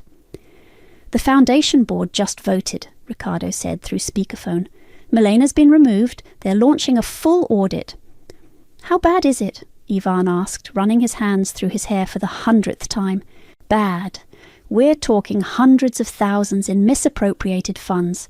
She used charity money to pay for everything, her cars, her vacations, even Violet's private school tuition. I watched my husband absorb another blow. She used stolen money to pay for our daughter's education, while telling everyone you couldn't afford it on your own, Skylar added, walking in through the back door. She dropped a stack of files on the counter. Found these in her home office, bank statements, offshore accounts, everything. How did none of us see this? Ivan slumped into a chair. Because she was careful, I said softly. Until she wasn't, pride made her sloppy. My phone buzzed with a text from Stella. Turn on Channel 4, now. I grabbed the remote and flicked on the kitchen TV. Remington's face filled the screen, speaking to a reporter outside her apartment. Felt horrible about participating in the scheme. Mrs. Gonzalez Sr. promised me it was just a harmless prank, but when I realized the extent of her plans... Turn it off, Ivan groaned. No, Skylar said firmly. We need to know what's out there. The doorbell rang. Through the front windows I could see more reporters gathering. Back door, I told Ricardo. Come through the garden. He arrived minutes later, carrying his laptop. The Foundation's legal team wants to meet. They're talking criminal charges. What about the will? Skylar asked. The forged documents. That's different lawyers, same result. They're building a case. Ivan stood abruptly. I need some air. Ivan, I started. Just give me a minute, Jordan, please. He disappeared into the backyard. Through the window, I watched him sit heavily on the garden bench, where we used to read stories to Violet. He'll come around, Skylar squeezed my hand. He has to process this. My phone buzzed again. Unknown number. Hello? You think you're so clever, Milena's voice rough with rage. You have no idea what you've started. I put the phone on speaker. Actually, I do. That's why I recorded every threatening call you've made since last night. Listen carefully, you vindictive little... No, you listen, I cut in. Every call, every text, every move you make now will be documented. The police are already involved. The media is watching. Your power is gone, Milena. I still have friends. Check your social feeds, Skylar called out. No one's returning your calls, are they, Mother? No one's defending you. Silence on the line. The country club called, I continued. They're revoking your membership. The hospital board wants your resignation. Your bridge club has uninvited you to the charity gala. You've destroyed everything I built. You destroyed it yourself. I just provided the evidence. The line went dead. Ricardo whistled low. That was intense. Speaking of evidence, Skylar pulled out her phone. You should see what I found in her safe. She played a video of Milena in her office, carefully copying signatures from old documents onto new ones. Date stamp is from right after Dad died, she explained, when she changed the will. The back door opened. Ivan stood there, looking older than I'd ever seen him. How long? He asked quietly. How long have you all been investigating my mother? I started 3 years ago, after the CPS report, I admitted. Skylar joined last year when she found the original will. Ricardo figured it out 2 months ago. And you never told me. Would you have believed us? Skylar asked gently. Really? He sat down heavily. No, God help me, I wouldn't have. That's why we needed proof, I said. Concrete, undeniable evidence, not just of one incident, but of years of manipulation and crimes. The kids... He looked up suddenly. Where are they? With Stella, I assured him. Away from the media circus. His phone chimed. He looked at it and laughed hollowly. The golf club. They want me to pass along their request for Mother's resignation. It's going to keep happening, Ricardo warned. Every organisation, every social circle. Good, Ivan said with sudden firmness. Let it all come down. No more lies, no more manipulation. He looked at me. No more protecting her. I reached for his hand across the counter. After a moment's hesitation, he took it. What now? Skylar asked quietly. Now, I said. We let the truth do its work. Outside, another news van pulled up. The story was growing, and somewhere across town, in her empty mansion, Milena was watching her empire crumble. The war was over. The clean-up was just beginning. A week after the party, Ivan moved out. He didn't make a scene about it, just packed a small suitcase and said he needed time to think. "The kids should stay with you," he said, standing in our driveway. "They need stability right now." I nodded, watching him load his laptop bag into his car. "Where will you go?" "Ricardo's guest house, just for a while." The media frenzy had died down, but the aftershocks kept coming. Every day brought new revelations, new consequences. The Foundation's audit uncovered more missing money. The police investigation expanded. Milena's social circles scattered like leaves in a storm. "Mom," Violet appeared in the doorway, watching her father's car disappear down the street. "Is Dad coming back?" I pulled her close. "He just needs some time, baby." "Because of what Grandma did?" "Because sometimes truth is harder than lies." Inside, my phone was ringing again. Skylar's name flashed on the screen. "You need to see this," she said without preamble. "Mother's trying to sell the house." "She can't. It's in Ivan's name." She forged the paperwork. Again, the realtor just called me to verify some details and the signatures looked wrong. I rubbed my temples. "Have you called the police?" "Already done. They're adding it to the investigation." Later that evening, Stella came over with pizza and wine. We sat on my back porch watching Violet and her brother play in the yard. "Ivan called me today," Stella said carefully. "And? He's a mess. Keeps saying he should have seen it. Should have protected you and the kids." I took a long sip of wine. "He couldn't see it. She made sure of that." Speaking of seeing things, Stella pulled out her phone. "Someone sent me this." It was a photo of Milena, looking decidedly Milena-like, arguing with a security guard outside her country club. Her perfect hair was dishevelled, her designer outfit replaced by wrinkled casual wear. "They're saying she tried to get in through the service entrance," Stella explained. "When they stopped her, she started screaming about owning half the club." "The mighty fall hard," I murmured. My phone buzzed with a text from Ricardo. "Board meeting tomorrow. They found more accounts." "Mom?" My son called from the yard. "Can we have ice cream?" "After dinner, buddy." Watching them play, I felt a strange mix of victory and sadness. We'd won, but at what cost? The doorbell rang. I opened it to find Remington standing there, looking nervous. "I'm sorry to just show up," she said quickly. "But I thought you should know. Your mother-in-law came to the cafe today." I ushered her inside. "What happened?" "She offered me money, more money. Said if I retracted my statement, claimed you coerced me. Did you record it?" Remington nodded. "Like you taught me, every word." "Good girl." "There's more," she hesitated. She was talking to herself a lot, about revenge, about making things right. She seemed unstable. I shared a look with Stella. "I'll call Ivan." But before I could, my phone lit up with his name. "Jordan!" His voice was tight. "Mother just showed up at Ricardo's. She's demanding to see me. She's not well. Define not well. Crying, screaming about conspiracy. Ricardo's wife called the police." I could hear sirens in the background. "The kids," I said immediately. "I need to get the kids inside."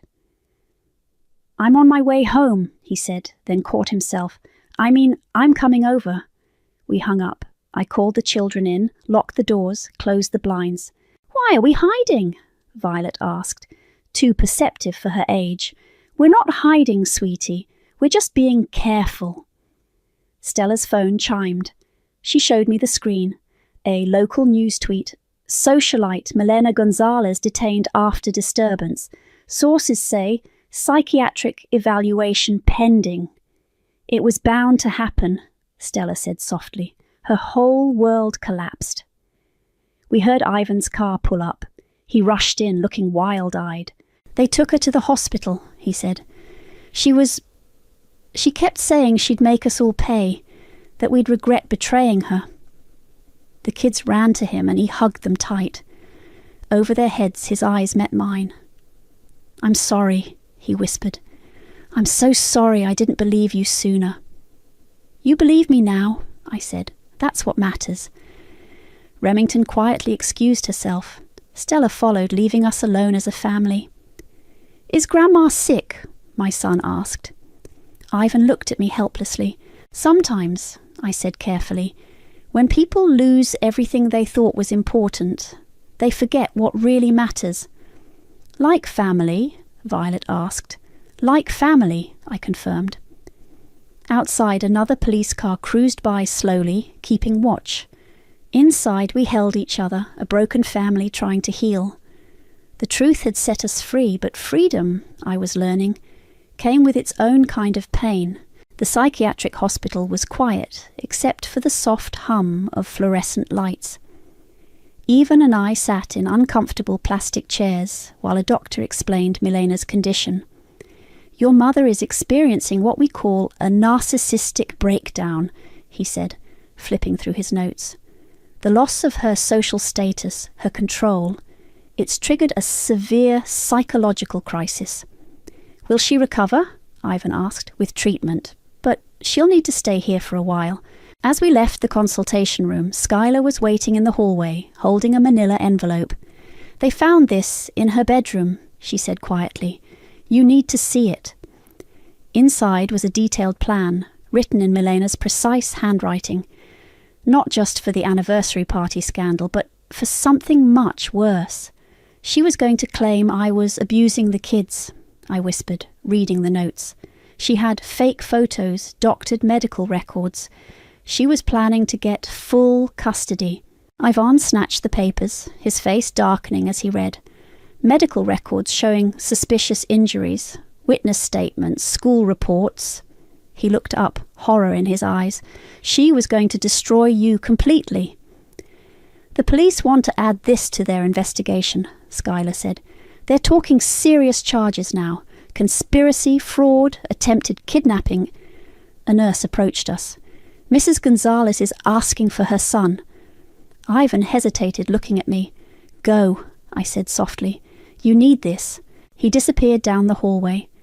Through the window of Milena's room I could see her sitting in a chair, looking small without her designer clothes and perfect makeup. Skylar touched my arm. "There's more. The foundation audit found something about Dad's death." My blood ran cold. "What about it?" "She changed his medication schedule. The week before he died, Skylar's voice broke. "She made sure he wasn't getting his heart medicine regularly. The nurse's logs were altered. Oh my God.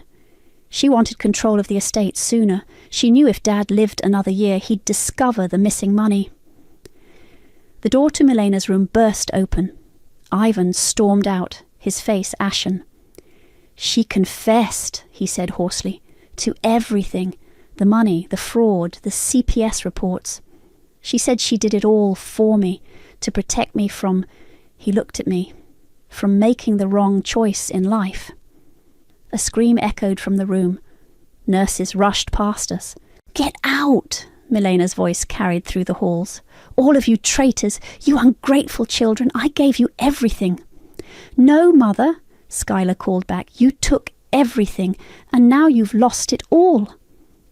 We left as security arrived to sedate her. In the parking lot, Ivan grabbed my arm. "Did you know," he demanded, "about Dad's medication?" "No," I said honestly. "That's new information." He leaned against his car, looking suddenly old. "All these years, every time you tried to tell me something was wrong, I defended her. Even when she hurt you, hurt our children." "You were conditioned to protect her," Skylar said gently. "We all were." My phone buzzed. Ricardo with an update. "The Foundation's pressing charges," I reported. "They've frozen all her accounts. The house is being seized as evidence." "Where will she go when they release her?" Skylar wondered. "Not near our family," Ivan said firmly. "Never again." The drive home was silent. Ivan had moved back in 3 days ago, sleeping in the guest room while we tried to rebuild trust. The kids were with Stella again. She'd become our rock through all this. At home, we found an unmarked envelope in the mailbox. Inside was a single sheet of paper with typed text. Your revenge is admirable, but how much more do you want to ruin? Some secrets should stay buried. Back off now, or the next revelation might hurt more than just Milena. There's more? Ivan asked, voice cracking. There's always more, Skylar said tiredly. Mother's been manipulating people for decades. I took the note to my office, adding it to my evidence file. On my desk sat a framed photo from my wedding day. Everyone smiling, Milena standing proudly beside her son, me glowing in white. All lies. What do we do now? Ivan asked from the doorway. We keep digging, I said firmly. Whatever's left to find, whoever sent this note, we face it together. He nodded slowly. Together? My phone chimed with a text from Violet. Can we come home now? Aunt Stella's running out of ice cream. Get the kids, I told Ivan. They need their father. As he left, I stared at the threatening note. Someone else was out there, someone protecting old secrets, but they didn't understand. I'd learned from the best how to play the long game. Milena taught me well, even if she never meant to, and I wasn't done learning. The anonymous note led us to more than its sender intended. Following the paper trail, we discovered a network of Milena's enablers, business partners, social friends, even family members who'd helped her maintain her web of lies for decades. Look at this, Skylar said, spreading documents across my kitchen table. Father's business partner knew about the medication tampering. He helped cover it up. In exchange for what? Ivan asked, poring over bank statements. Silence about his own fraudulent dealings, Ricardo answered, joining us with his laptop. Your mother had dirt on everyone. It's how she kept her power. The doorbell rang. Stella led in a parade of familiar faces. Former foundation board members, country club associates, all carrying folders and guilty expressions. We want to come clean, one woman said, setting down a thick binder, about everything we helped Milena hide. The revelations poured out like poison from an old wound. Financial schemes, social manipulations, destroyed reputations. Milena's influence had reached further than any of us imagined. Mom? Violet appeared in the doorway. There's a lady crying on our porch. I went to investigate and found Remington clutching more papers. I remembered something else, she said shakily. About the night Milena hired me. There was another woman there. She mentioned having done this before, playing other roles in Milena's schemes. Get in here, I said, pulling her inside. Tell them everything. The story unfolded like a dark tapestry. Milena had orchestrated similar scandals before, destroying business rivals, social competitors, anyone who threatened her position. The other actress was found, more evidence collected. My phone buzzed. The police detective handling Milena's case. We're adding conspiracy charges, he said, and we've identified the source of that threatening note. One of her old society friends trying to protect herself. We're bringing her in now. Ivan watched me end the call. Is it ever going to stop? The revelations? It stops when we say it stops, I replied. When every lie is exposed, every victim vindicated. Speaking of vindication, Skylar called from my office, the Foundation's lawyers are here. The next hours blurred with legal discussions, statements, signatures. The Foundation was suing Milena and her conspirators. The police were expanding their investigation. The hospital was extending Milena's psychiatric hold. I need air, I announced, stepping onto the back porch. Ivan followed. Remember when we first bought this house? Mother said it wasn't good enough. Nothing ever was. No, he took my hand. You were. Are. I was the one who wasn't good enough. Not strong enough to see the truth, to protect you. Inside, I could hear Violet playing piano, the instrument Milena had insisted she learn, now becoming something she genuinely loved. We're not staying victims, I said firmly. We're building something new. Together? If you're ready to choose your family over her control. He squeezed my hand. I already have. The back door opened. Ricardo emerged with more papers. Final piece of the puzzle, he said. We found Milena's private diary. She documented everything, every scheme, every manipulation. It's like a roadmap of destruction.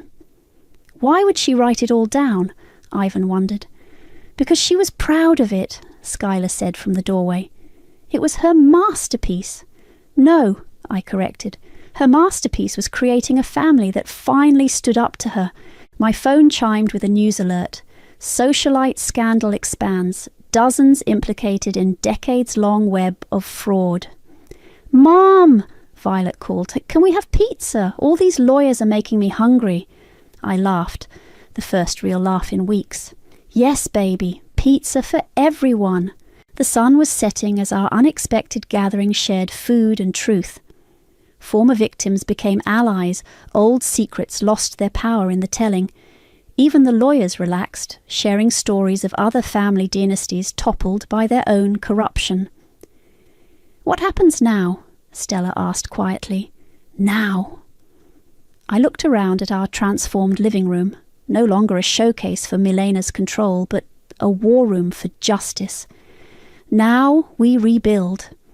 Not just our family, but everything she broke. The foundation wants you on the board, Ricardo mentioned. Both of you, actually. He nodded to Ivan and me. And the country club? Ivan asked wryly. Please, Skylar snorted. We can start our own club, one without secret handshakes and hidden agendas. Violet played another piece on the piano, something bright and hopeful. My son was teaching the lawyer's kids to play video games. The house felt alive, real, ours. I caught Ivan's eye across the room. He smiled, not his public smile, but something genuine and a little broken and perfectly true. Thank you, he mouthed. For what? For burning it all down, and for helping us rise from the ashes. Outside, another news van drove by slowly. Inside, we had everything we needed: truth, family, pizza, and the strength to face whatever came next. Some fires cleanse, some destructions heal, and sometimes the only way forward is through the flames. The coins scattered across my kitchen counter told a story, one of sacrifice, stupidity, and what happens when you let guilt become your compass. I counted them methodically, sorting quarters from nickels, determined to scrape together enough for tomorrow's grocery run. My phone buzzed again, the 5th time Mom had called today. I let it ring. My name is Summer, and I've been paying my parents' mortgage for 10 years. Not by choice exactly. More like a temporary fix that became a permanent prison.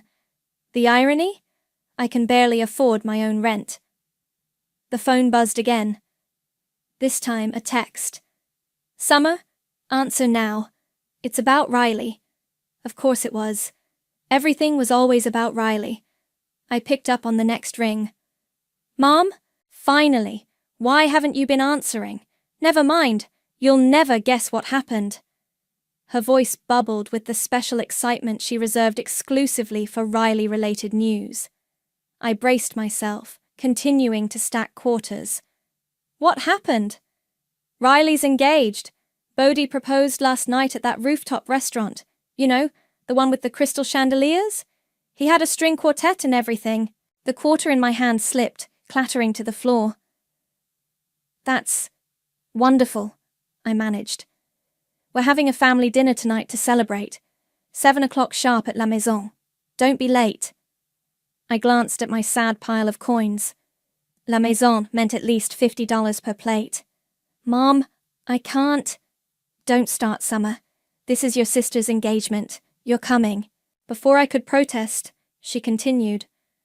Oh, and we need to discuss the wedding budget.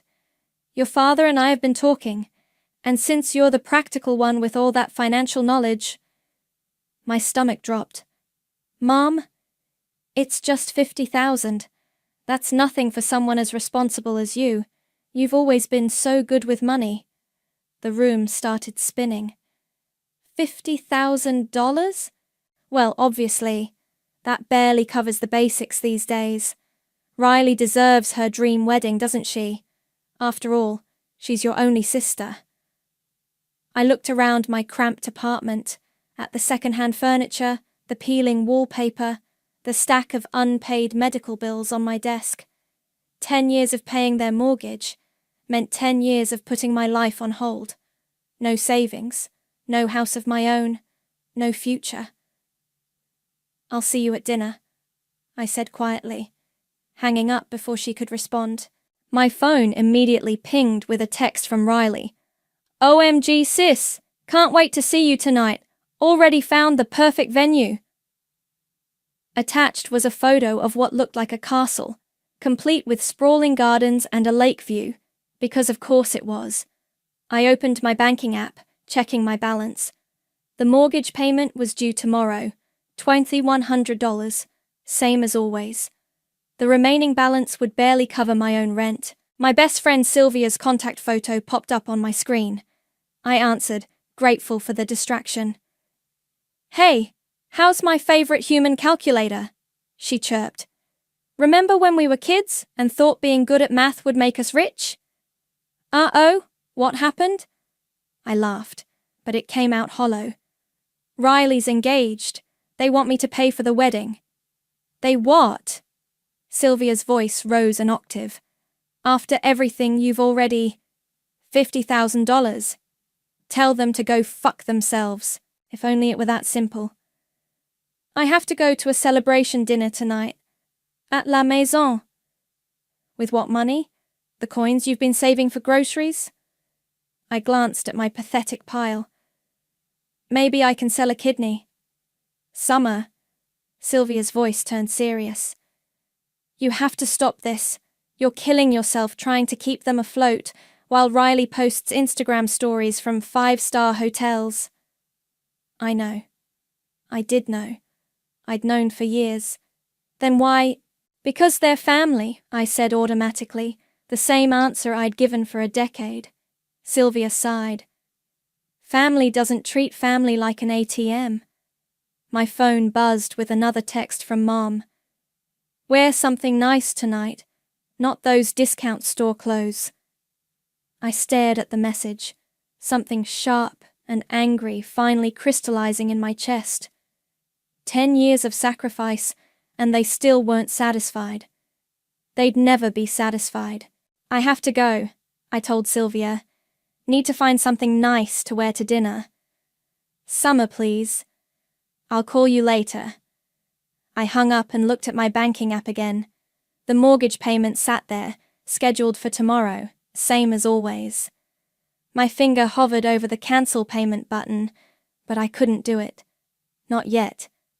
Instead, I grabbed my keys and headed out to face another dinner where I'd smile and nod and probably agree to everything they asked for, because that's what the practical one does, right? La Maison's crystal chandeliers sparkled overhead as I smoothed down my only nice dress, a black cocktail number I'd bought 3 years ago for a work function.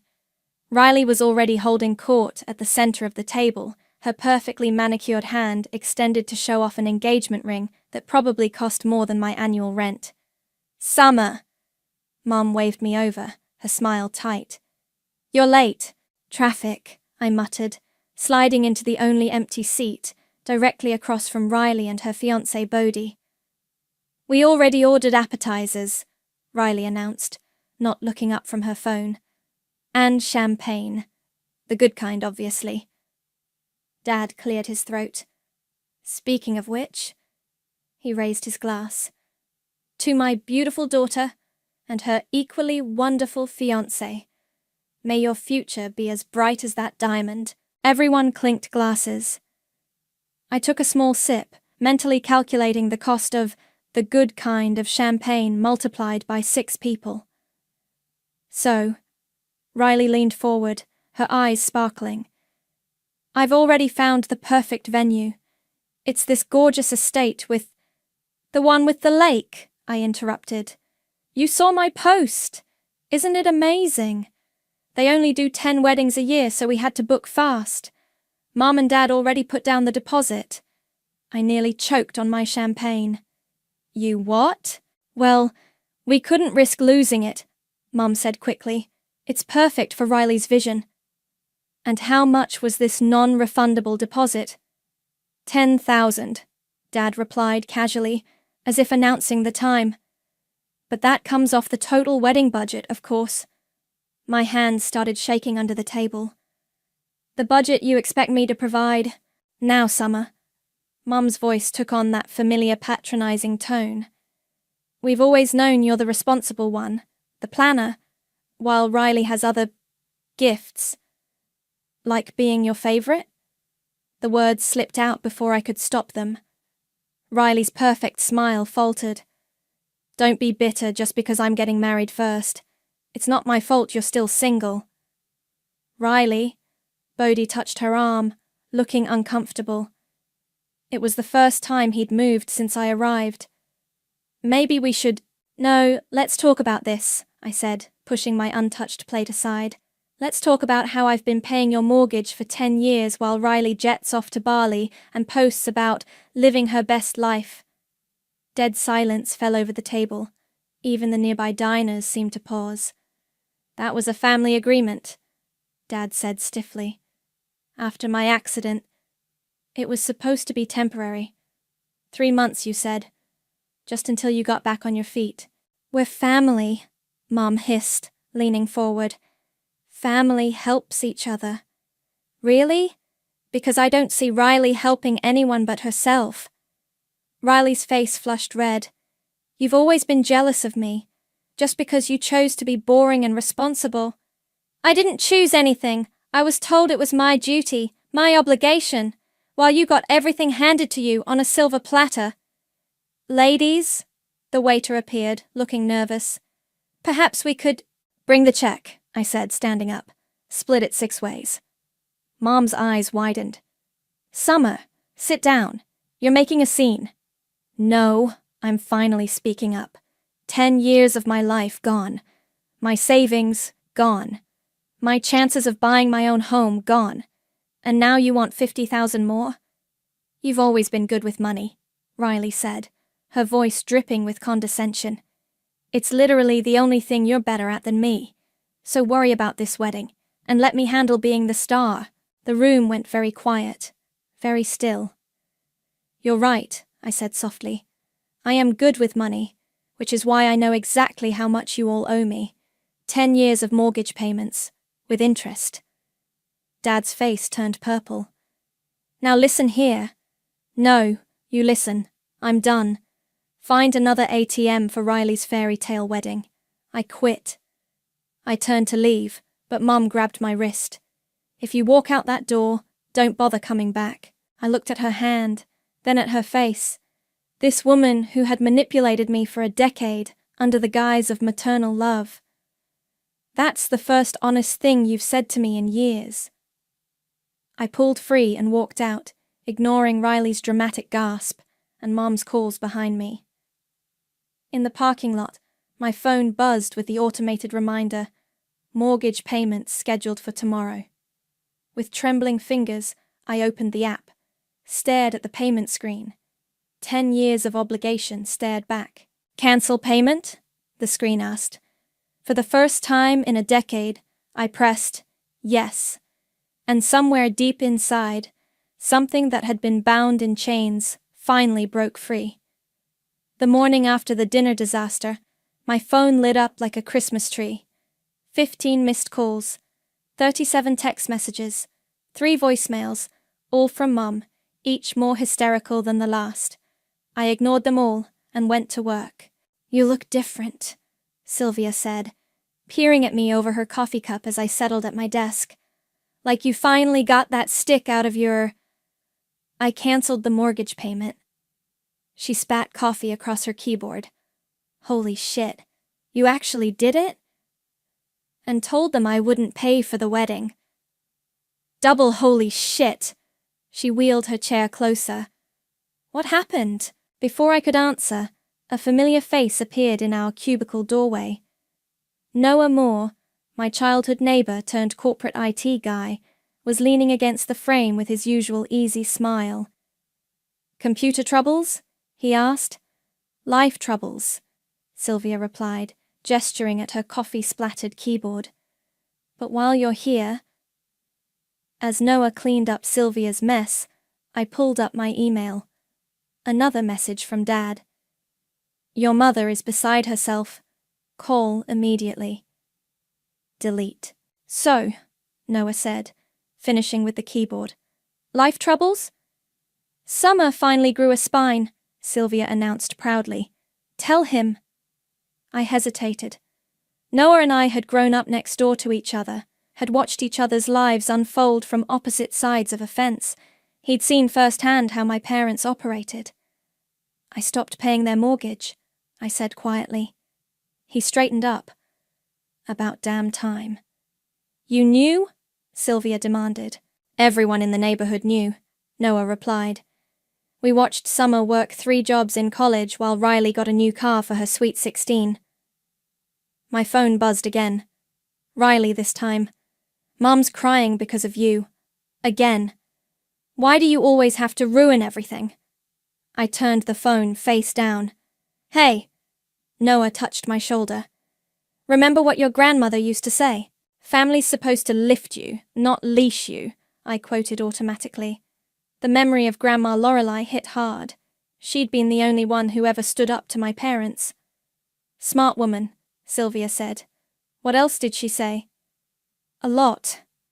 I opened my desk drawer, pulling out the folder where I kept important documents. She left me a letter before she died, but I never opened it. Said not to until I was ready to face the truth about family. And are you ready now? I stared at the sealed envelope. Maybe. Open it, Noah encouraged. What's the worst that could happen? As I broke the seal, another document caught my eye.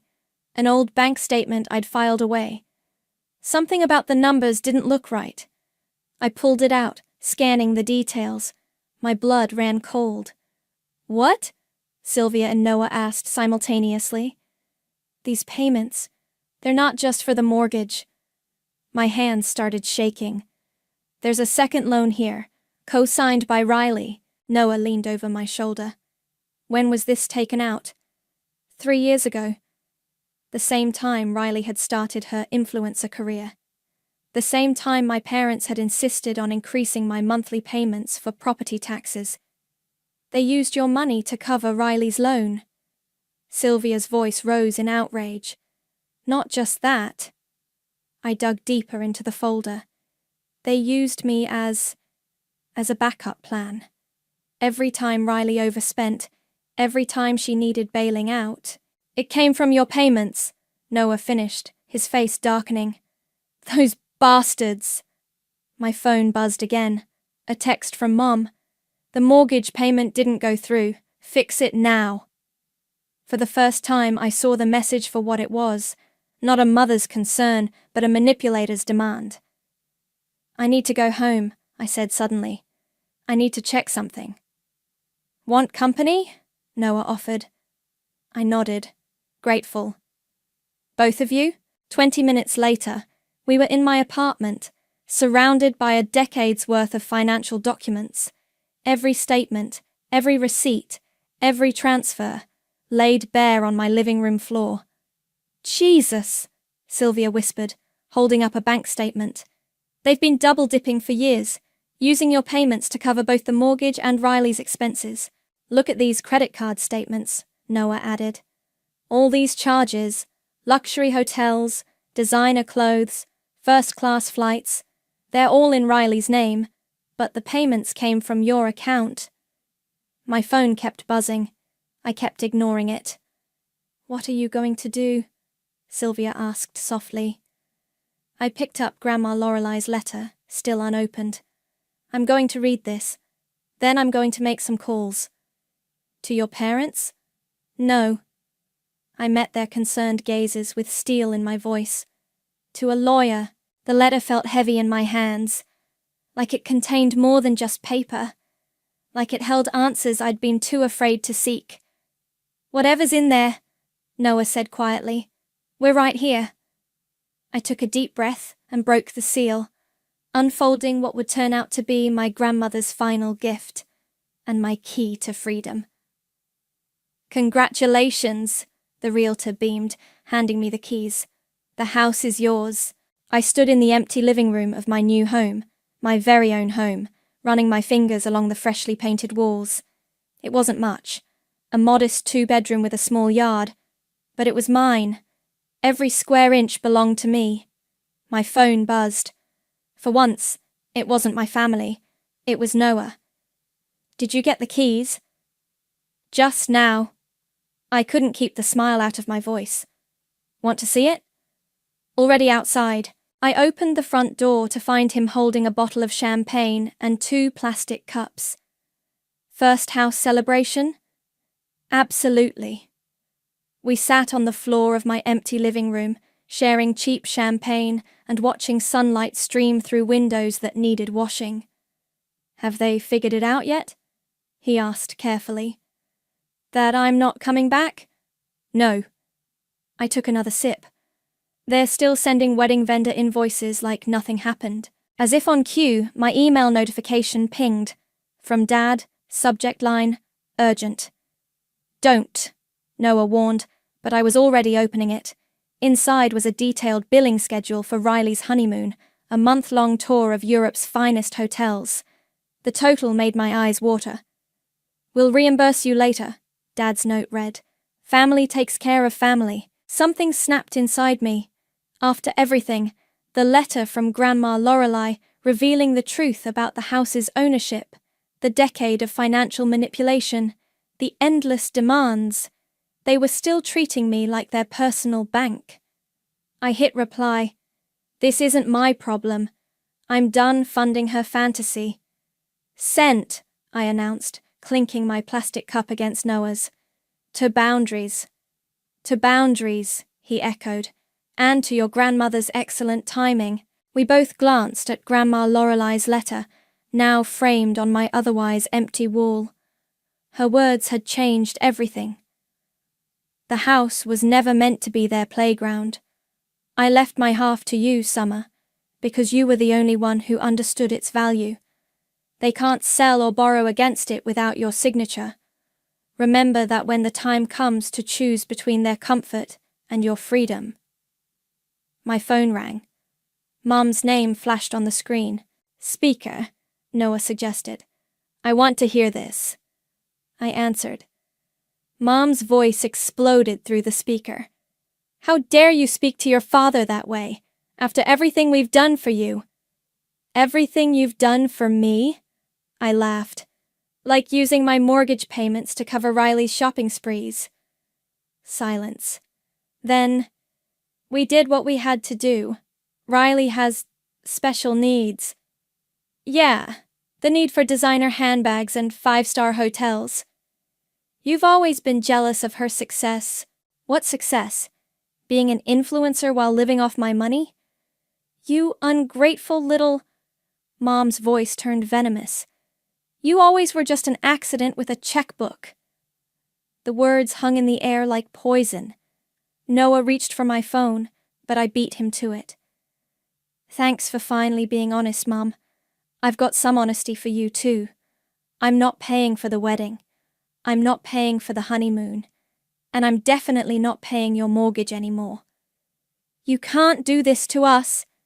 "Watch me." I hung up and blocked her number, then Dad's, then Riley's. Noah was watching me with a mixture of pride and concern.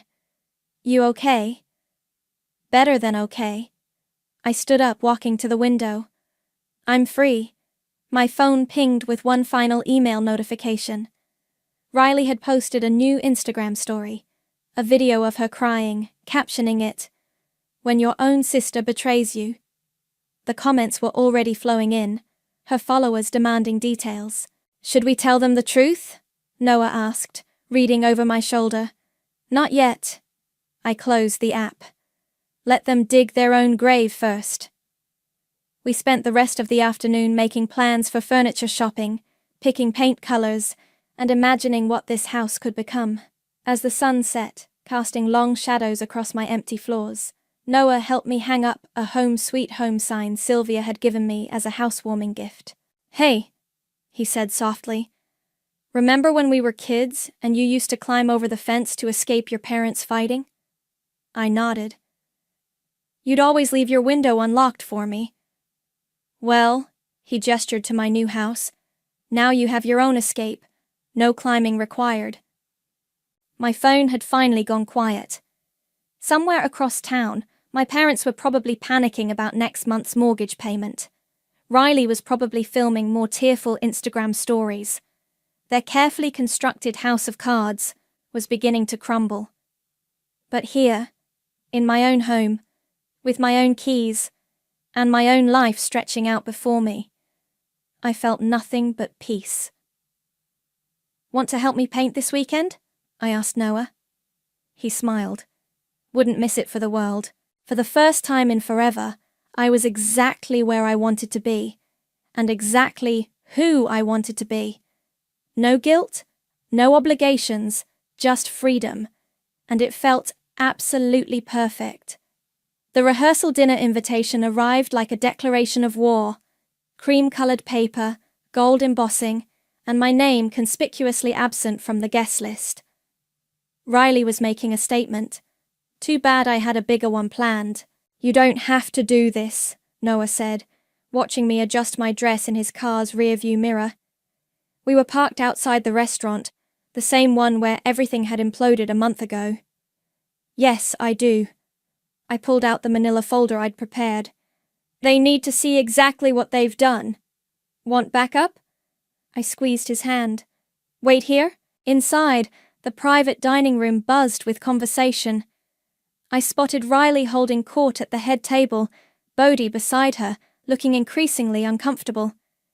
My parents were working the room like politicians, all smiles and champagne toasts. Summer? Bodhi noticed me first, his eyes widening. I didn't think... She wasn't invited, Riley snapped, standing up. Security! Sit down, Riley, I said quietly. Unless you want everyone here to know about the credit card fraud. The color drained from her face. What are you talking about? Outside. Now. To my surprise, she followed me into the hallway. Mum started to intervene, but Dad held her back, watching us with wary eyes. Make it quick, Riley hissed. I have guests. Here. I handed her the folder. Everything's in there. The second mortgage, the credit cards, the loans they took out in your name. Her hands trembled as she flipped through the pages. This isn't... They wouldn't... They did. And they used my mortgage payments to cover it up. You're drowning in debt, Riley. Debt you don't even know about. You're lying. But her voice cracked. They would have told me. Like they told me they were using my money to fund your Instagram lifestyle? Bodhi appeared in the hallway. Everything okay out here? Show him, I nodded at the folder.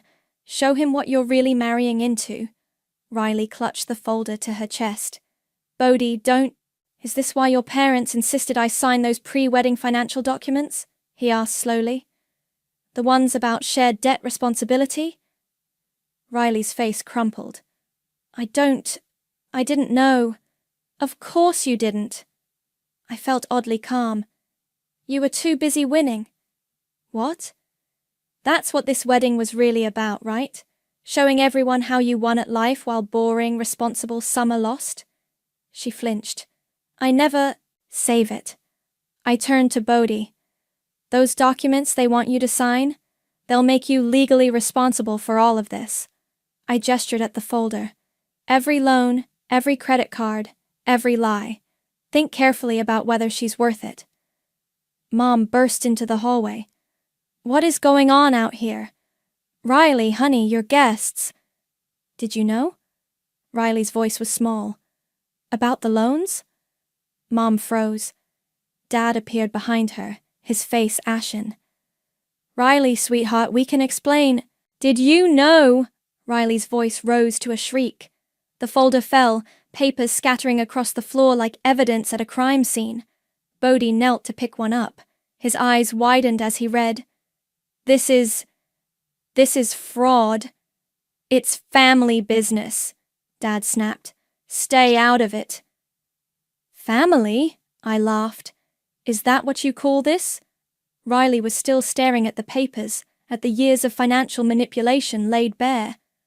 All this time? Summer was paying for everything? We did what we had to do, Mom insisted.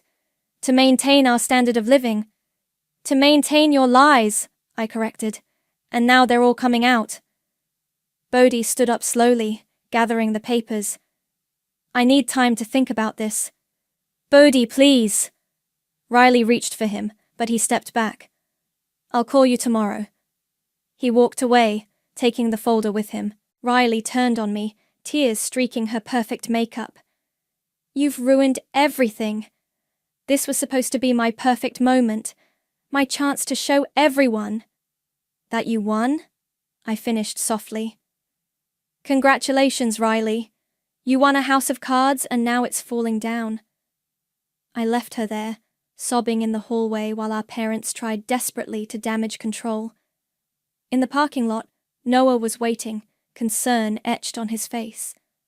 How did it go? Through the restaurant windows, I could see chaos unfolding. Guests were leaving. Riley was having a meltdown. Mom was trying to salvage the evening while Dad made frantic phone calls. It went exactly as planned. I got into the car.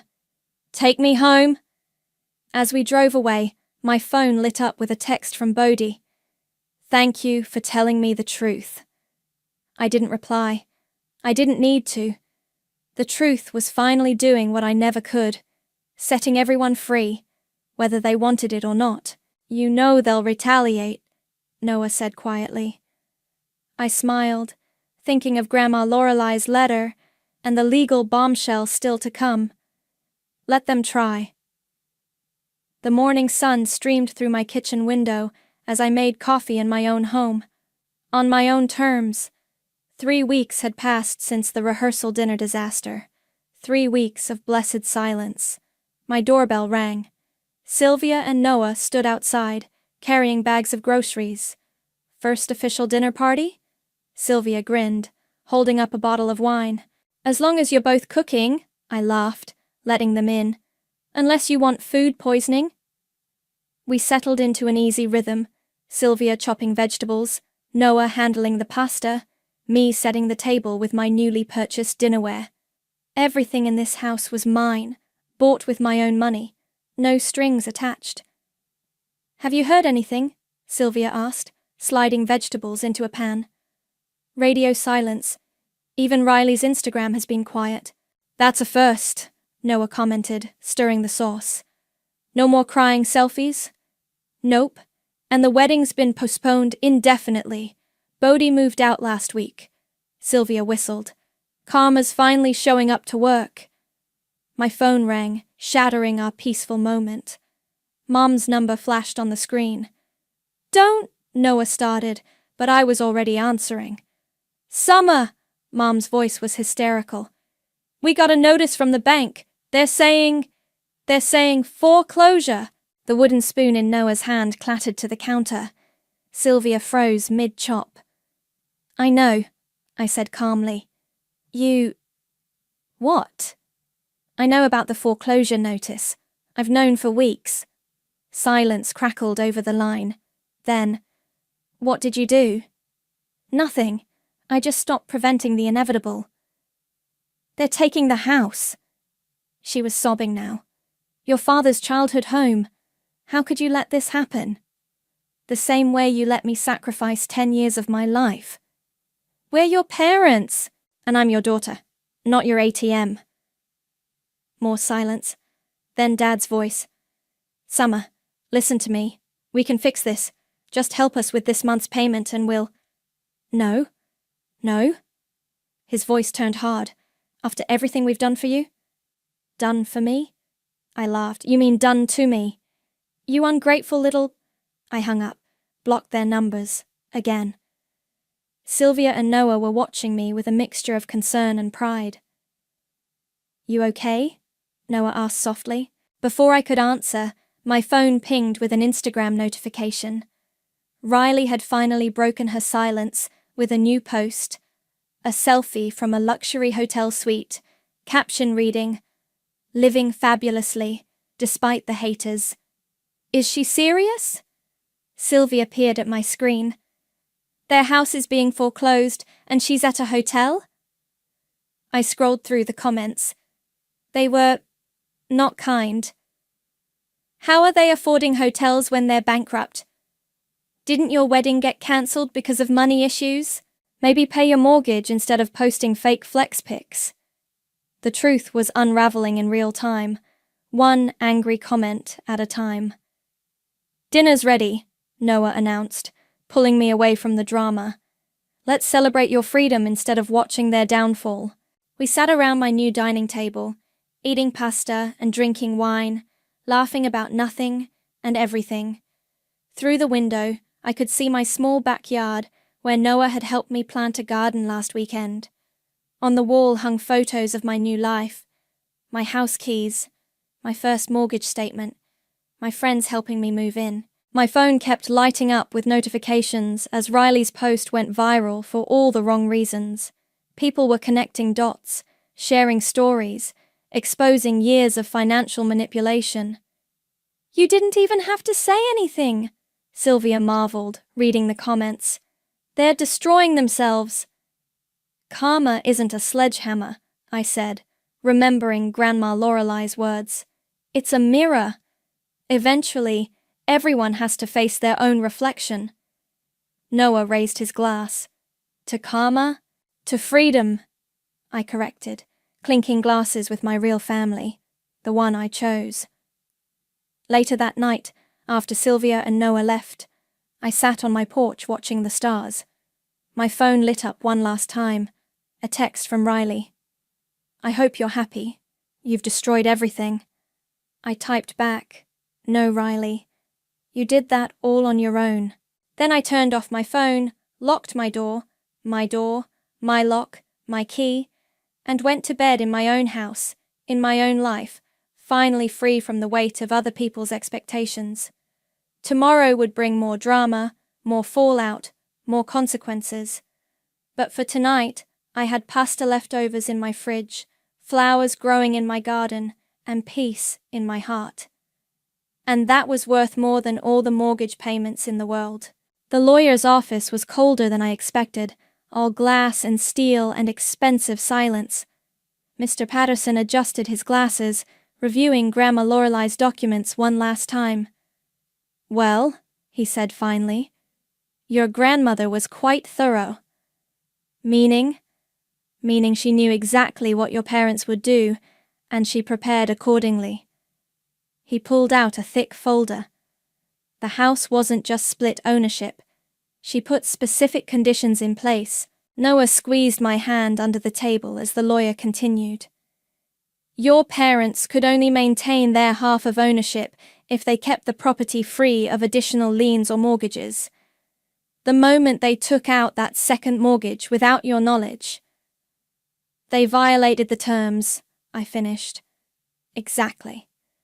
Which means full ownership reverts to you. He slid a document across the desk. You can do whatever you want with it. My phone buzzed. Another hysterical voicemail from Mom about the foreclosure. I ignored it. What are my options? You could keep it, sell it, or... He paused meaningfully. Let the bank take it. The weight of that power settled over me. 10 years of payments, of sacrifice, of manipulation, all leading to this moment. There's one more thing, Patterson added, pulling out an envelope. This just cleared probate. Your grandmother left specific instructions for it to be delivered now. My hands trembled as I opened it. Inside was a letter, written in Grandma Lorelei's familiar scrawl. My dearest Summer, if you're reading this, you've finally learned to put yourself first. Good. Now listen carefully. That house was meant to be your inheritance, your safety net, your fresh start. Instead, they turned it into your prison. They used your love against you, your sense of duty against you, your kindness against you. But you're stronger than their manipulation, smarter than their schemes. And now, you have the power to end it. Don't let guilt stop you. Don't let their tears manipulate you. Sometimes the kindest thing we can do for others is to let them face the consequences of their actions. I love you, my brave girl. Choose yourself. Love, Grandma. A tear splashed onto the paper. Noah's arm went around my shoulders. What do you want to do? He asked softly. Before I could answer, my phone rang. Dad's number, from a new account. Summer, please, he begged when I answered. The bank's moving forward with foreclosure. We'll be homeless.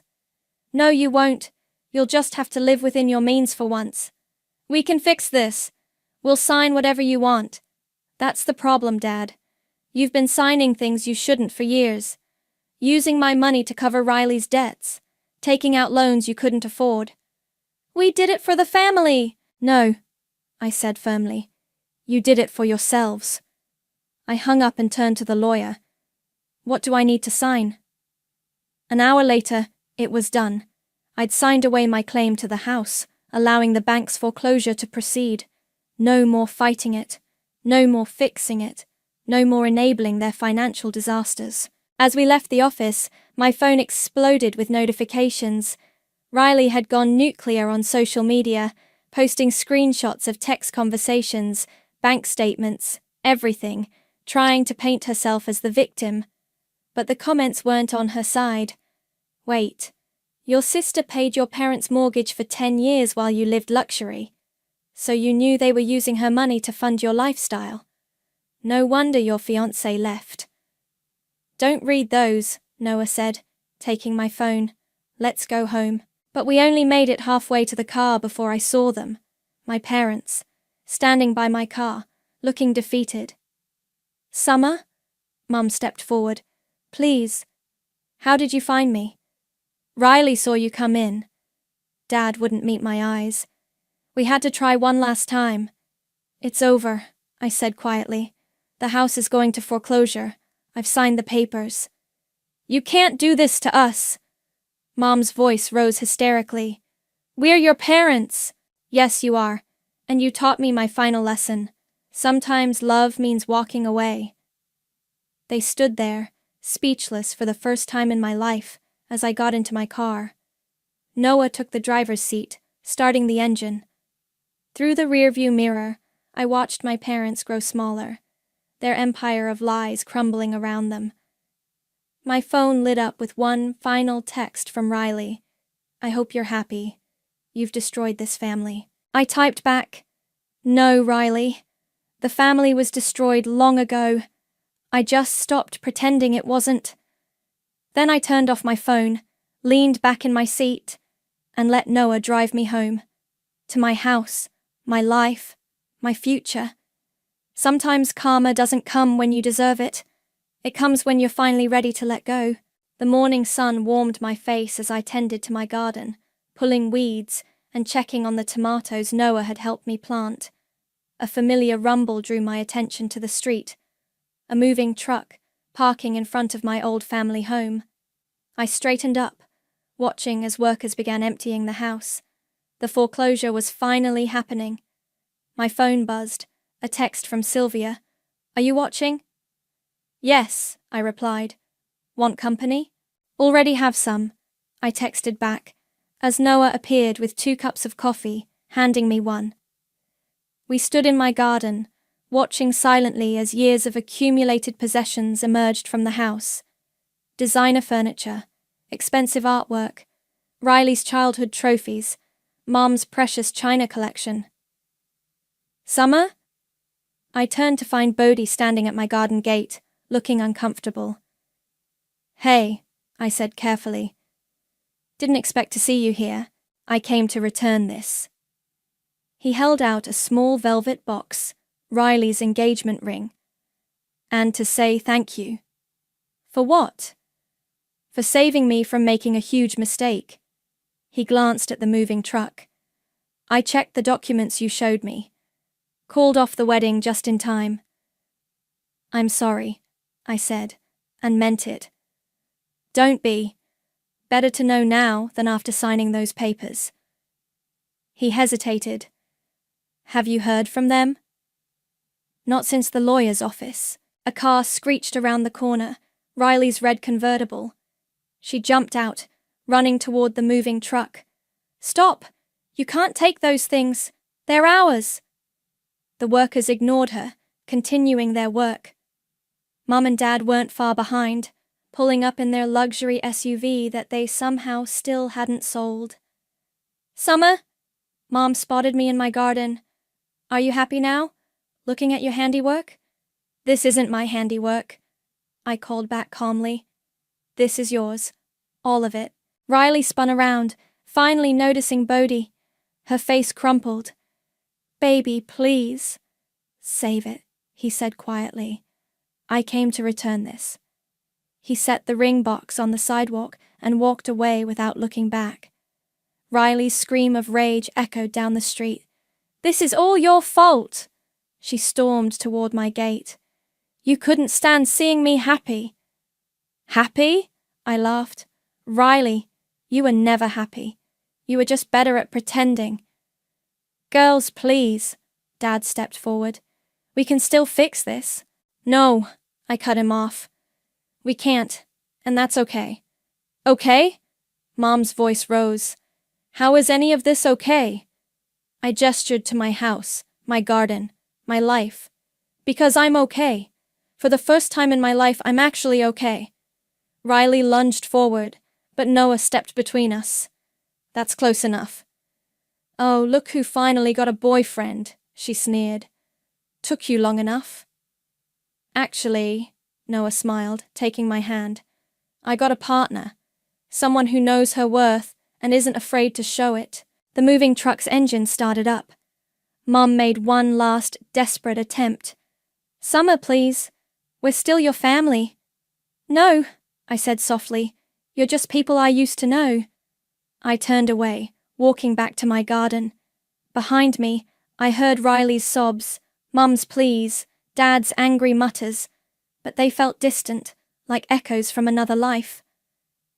Noah followed me to my tomato plants. You okay? Better than okay. I picked up my gardening tools.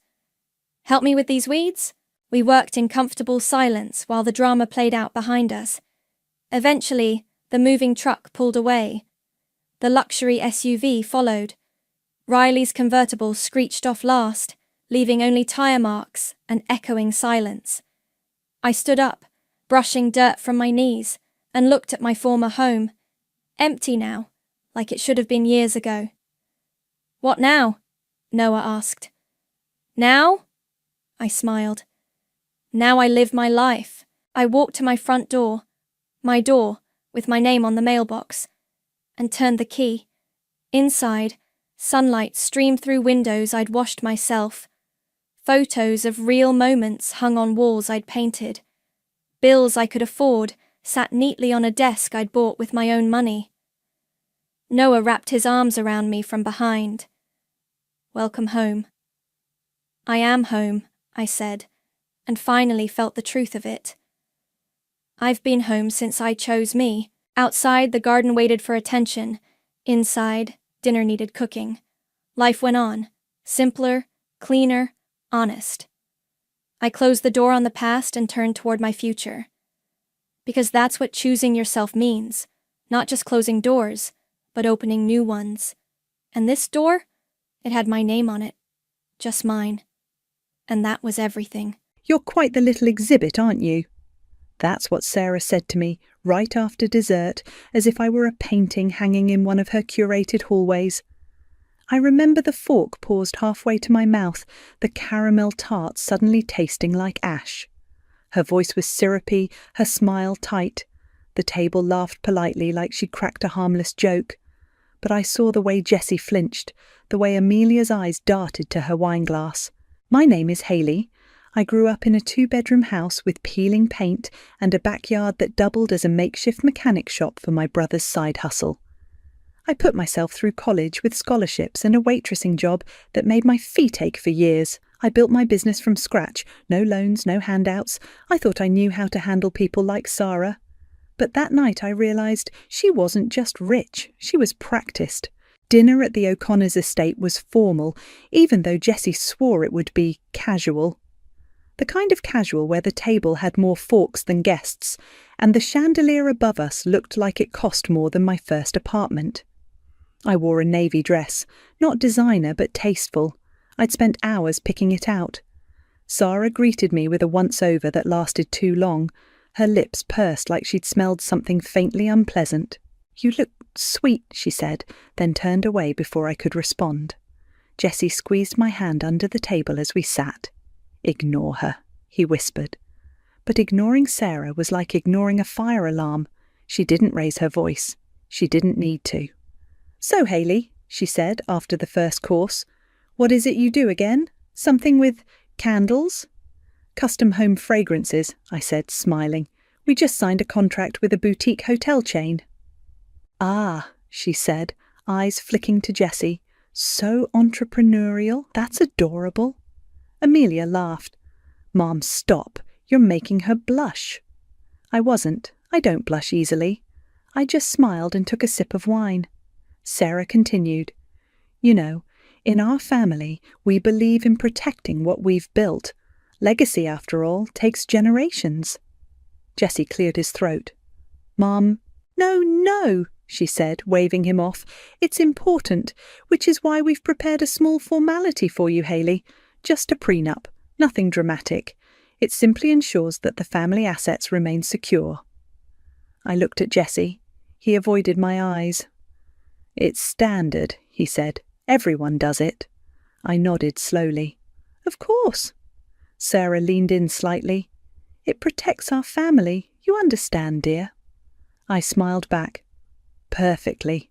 Later that night, after the dishes were cleared, and I'd endured 2 hours of being subtly picked apart like a cheap suit, I found myself in the guest bathroom, staring at my reflection.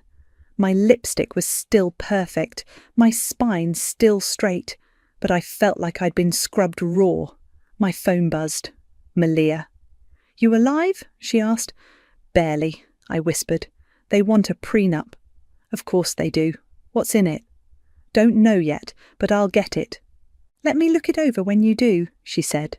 "And Hayley?" "Yeah?" "Don't sign anything until I say so." I didn't listen. Not exactly.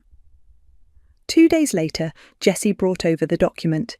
He was nervous, fidgeting. "It's just a formality," he said again. "It doesn't change anything between us." I flipped through the pages slowly. It was thick, overly detailed. They weren't just protecting their money. They were protecting their name, their legacy, their image. I was a liability they were dressing up in pearls. I smiled and signed it. Then I called Malia. "Please tell me you didn't just sign that." "I did." "Hayley?" "But," I said, "I need you to draft something." I heard her pause. "I'm listening. I want a clause, hidden, deep enough they won't notice unless they read it cover to cover, which they won't. Something that triggers if he cheats, if the marriage ends because of him." "What kind of trigger?" "I want compensation, not just alimony. I want full liquidity of 10 years' worth of spousal support and inheritance rights like I'm blood." Malia whistled. "You're playing long game." "I'm not playing," I said. "I'm preparing." She was quiet for a second. Then, "I'll bury it in paragraph 14, subsection B. They'll never see it coming." And they didn't. I signed it with a smile. Jessie kissed my forehead and said, "See? No big deal."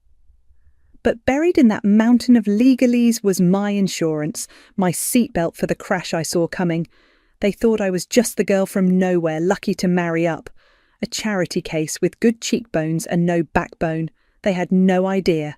I don't bluff. I prepare. "You weren't invited to the board dinner?" Amelia asked it like she was surprised, but her tone said otherwise. She sipped her green juice, perfectly manicured fingers wrapped around the glass like she was holding a secret.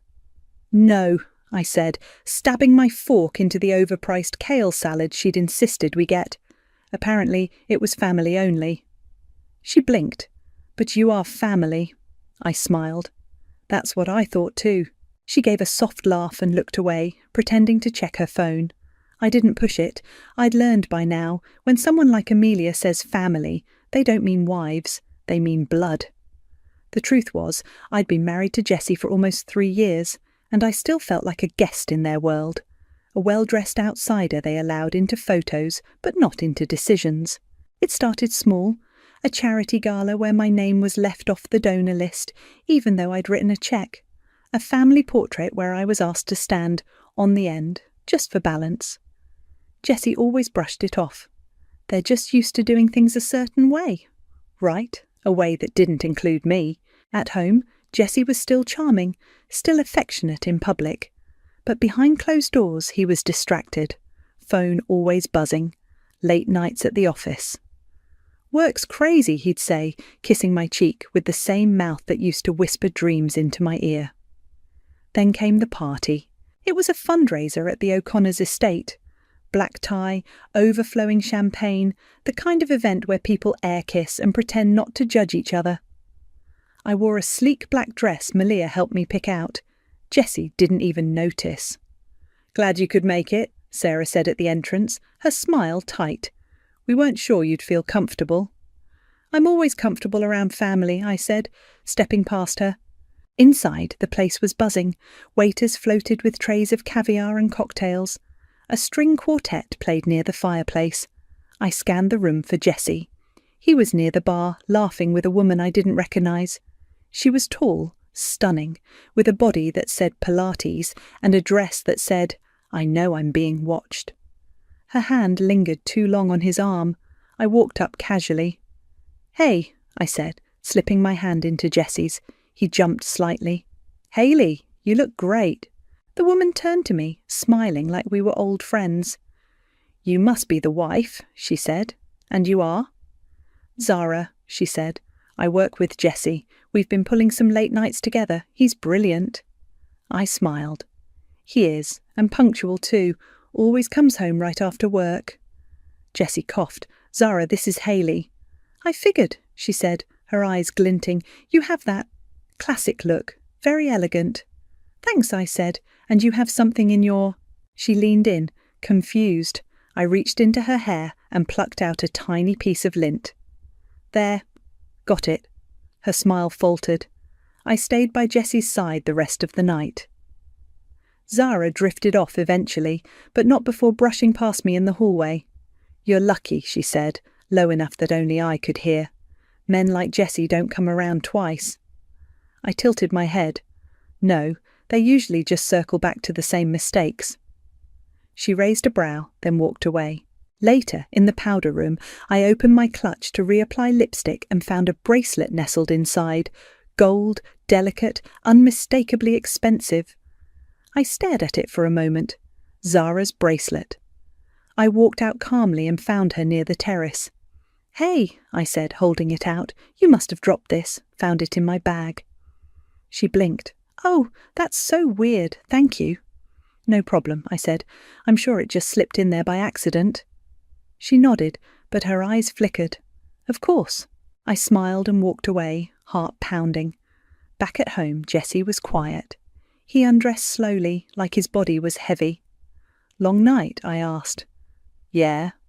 "Zara's interesting." He paused. "She's just a co-worker." "Didn't say she wasn't."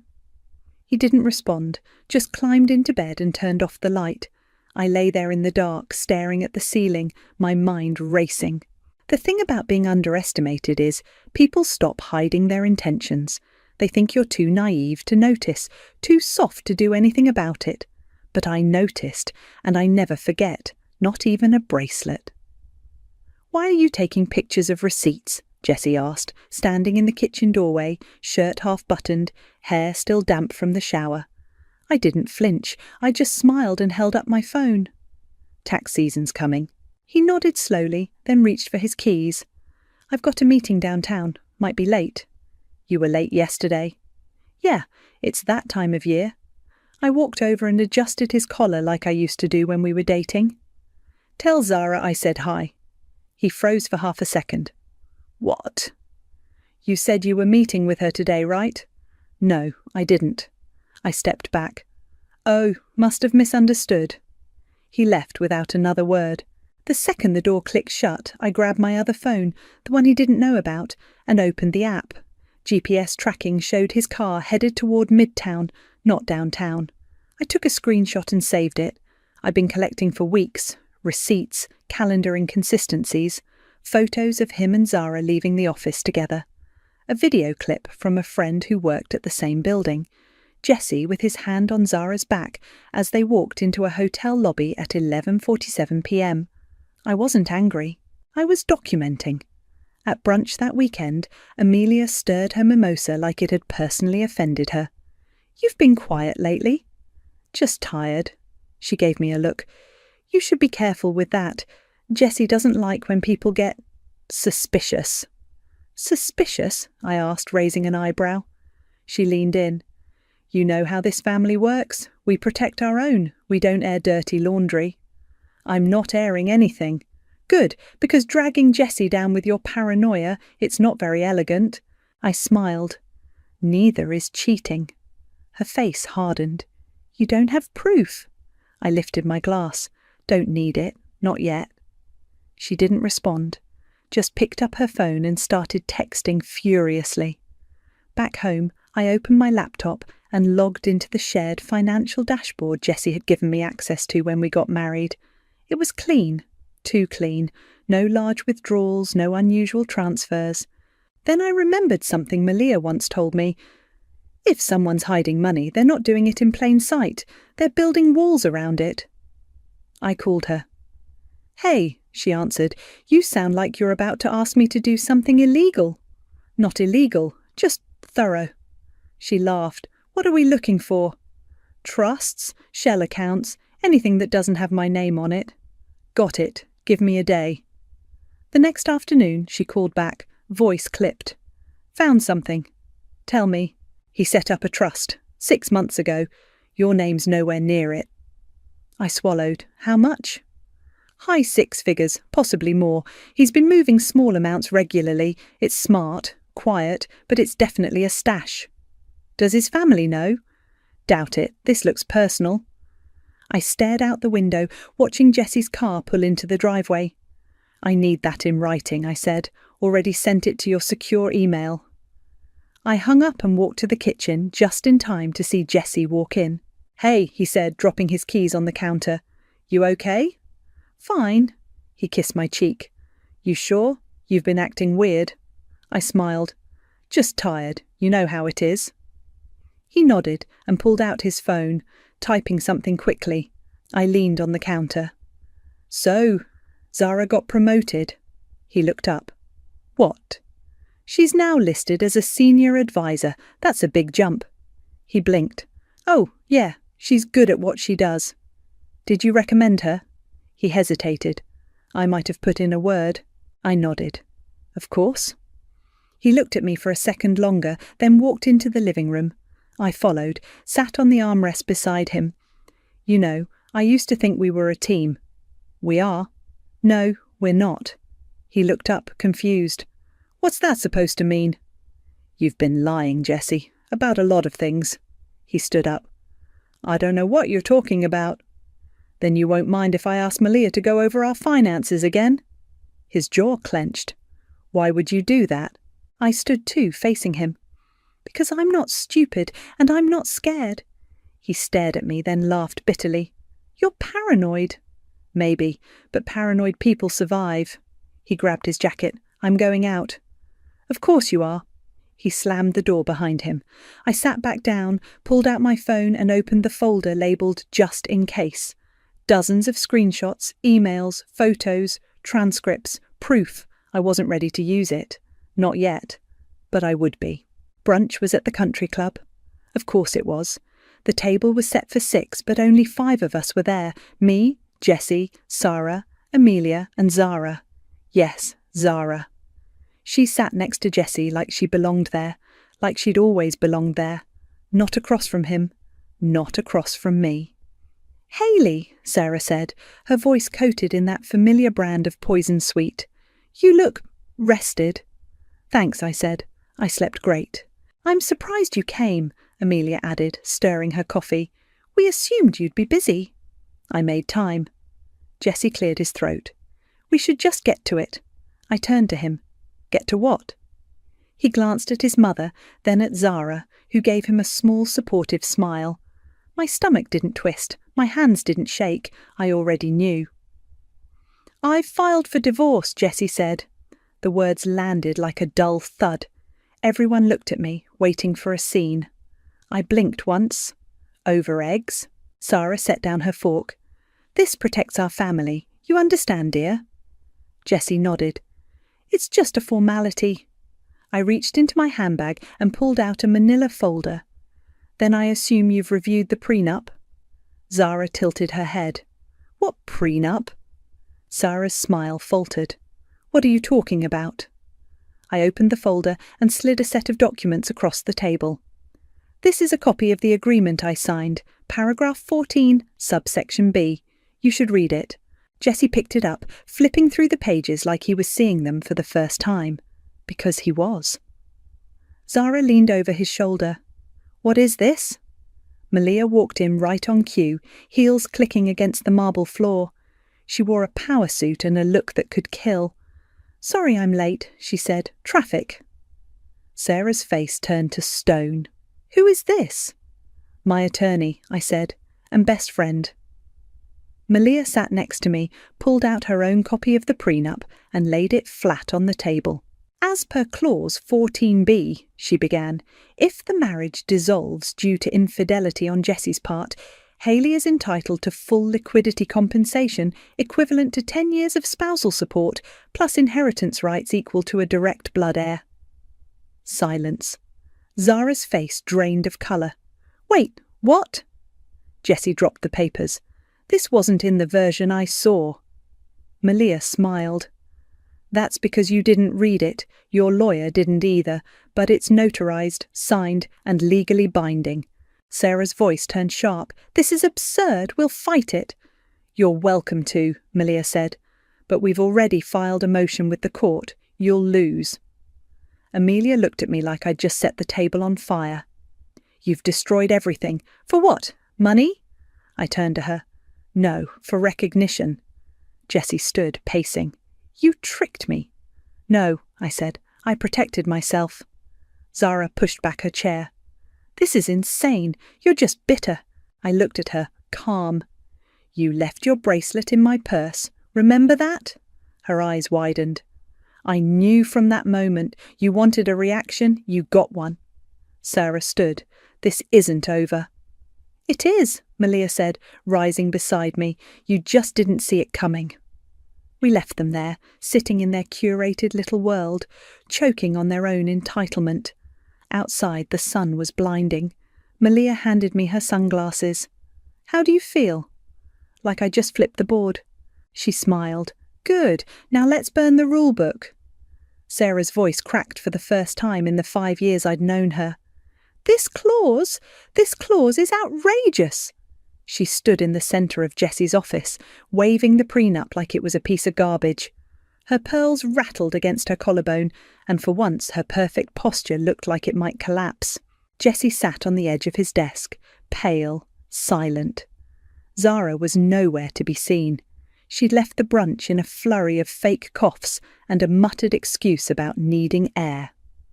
Malia crossed her arms and leaned against the bookshelf like she owned the room. "It's not outrageous, it's legal, and you signed it." "You tricked us," Sarah hissed. "No," I said calmly. "I protected myself. You gave me a contract. I signed it. You should have read it." Jessie finally spoke. "You buried it." I turned to him. "You think your family didn't bury clauses in there first? You think I didn't notice the part about forfeiting inheritance rights unless I produced a child within 5 years? Or the clause that required I maintain a public image consistent with O'Connor values?" Malia smirked.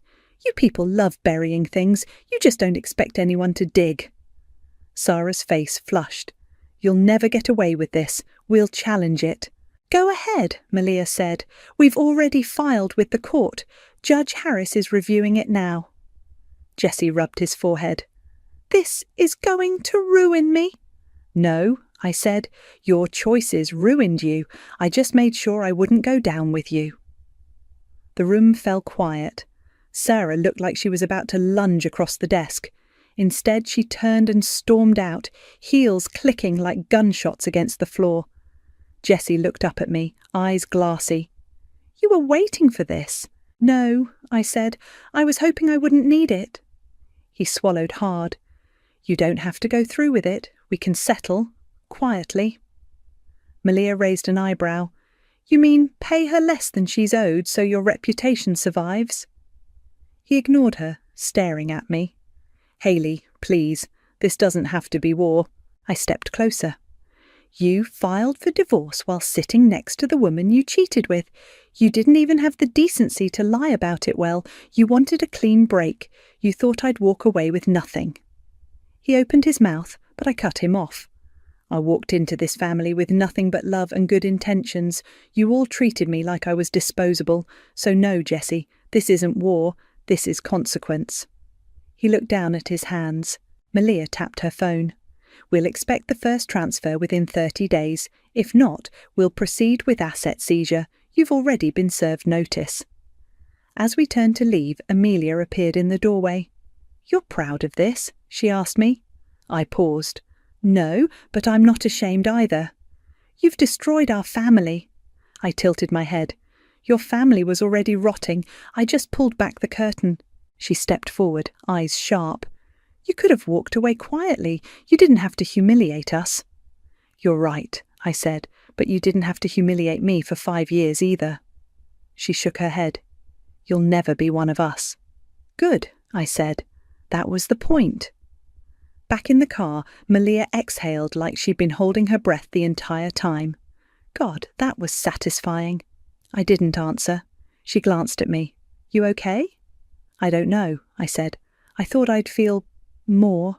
You will, she said. Give it time. Right now, you're still in it.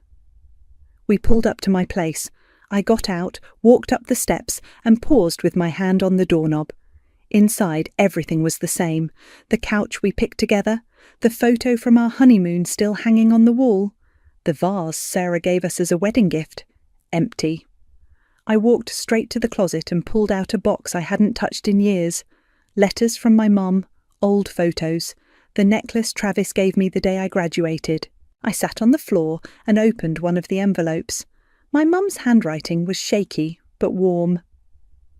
You don't owe anyone your silence, Hayley. If they try to make you small, remember who raised you. I smiled, tears finally coming. Then my phone buzzed. A text from Amelia. I hope it was worth it. None of us will recover from this. I stared at it for a long time. Then I typed back. I didn't want revenge. I wanted respect. You gave me neither, so I took both. And I hit send. Sarah showed up at my door in pearls and panic. I opened it before she could knock twice. We need to talk, she said, stepping inside like she still owned the air in every room. I didn't offer her a seat. She looked around, nose wrinkling slightly. You're really staying here? It's my home. She turned to face me. This can't go public. The clause, the payout, the divorce, none of it. It'll ruin everything. I leaned against the doorframe. You mean it'll ruin your name? She crossed her arms. We're willing to offer a settlement, quiet, generous. I already have a settlement, court approved. Her jaw clenched. You don't understand what you're doing. No, Sarah, you don't understand who you married your son to. She opened her mouth, but I cut her off. I'm not going to be your family's dirty little secret.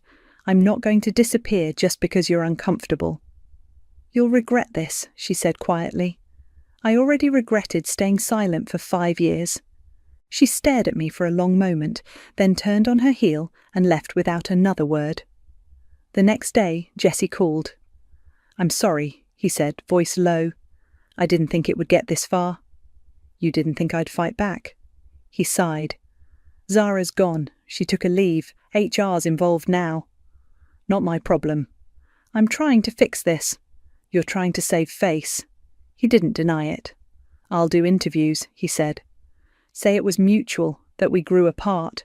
You'll say nothing, I said. You'll stick to the court-approved script and pay what you owe. Silence. You really hate me, don't you? No, I said. I just finally see you. That week the motions went public. The prenup clause made headlines in legal circles. A few journalists reached out. I ignored the first 3. The 4th one got a reply. She was young, sharp, and smelled blood in the water. "I'm not looking to trash anyone," I told her over coffee, "but I think women should know how to protect themselves."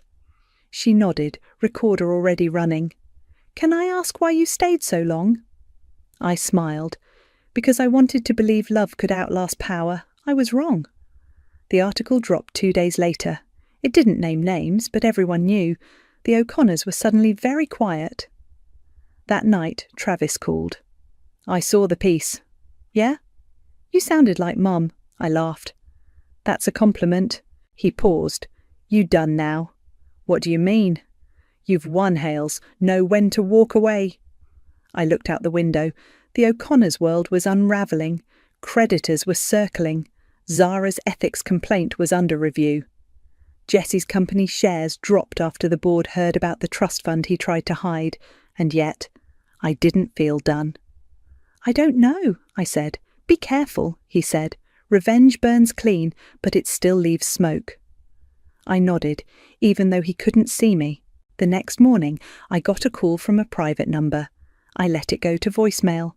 It was Amelia. "I hope you're happy. Dad's health is slipping, and Mum's barely holding it together. You've turned this into a circus. If you ever cared about this family, you'll stop now." I deleted it.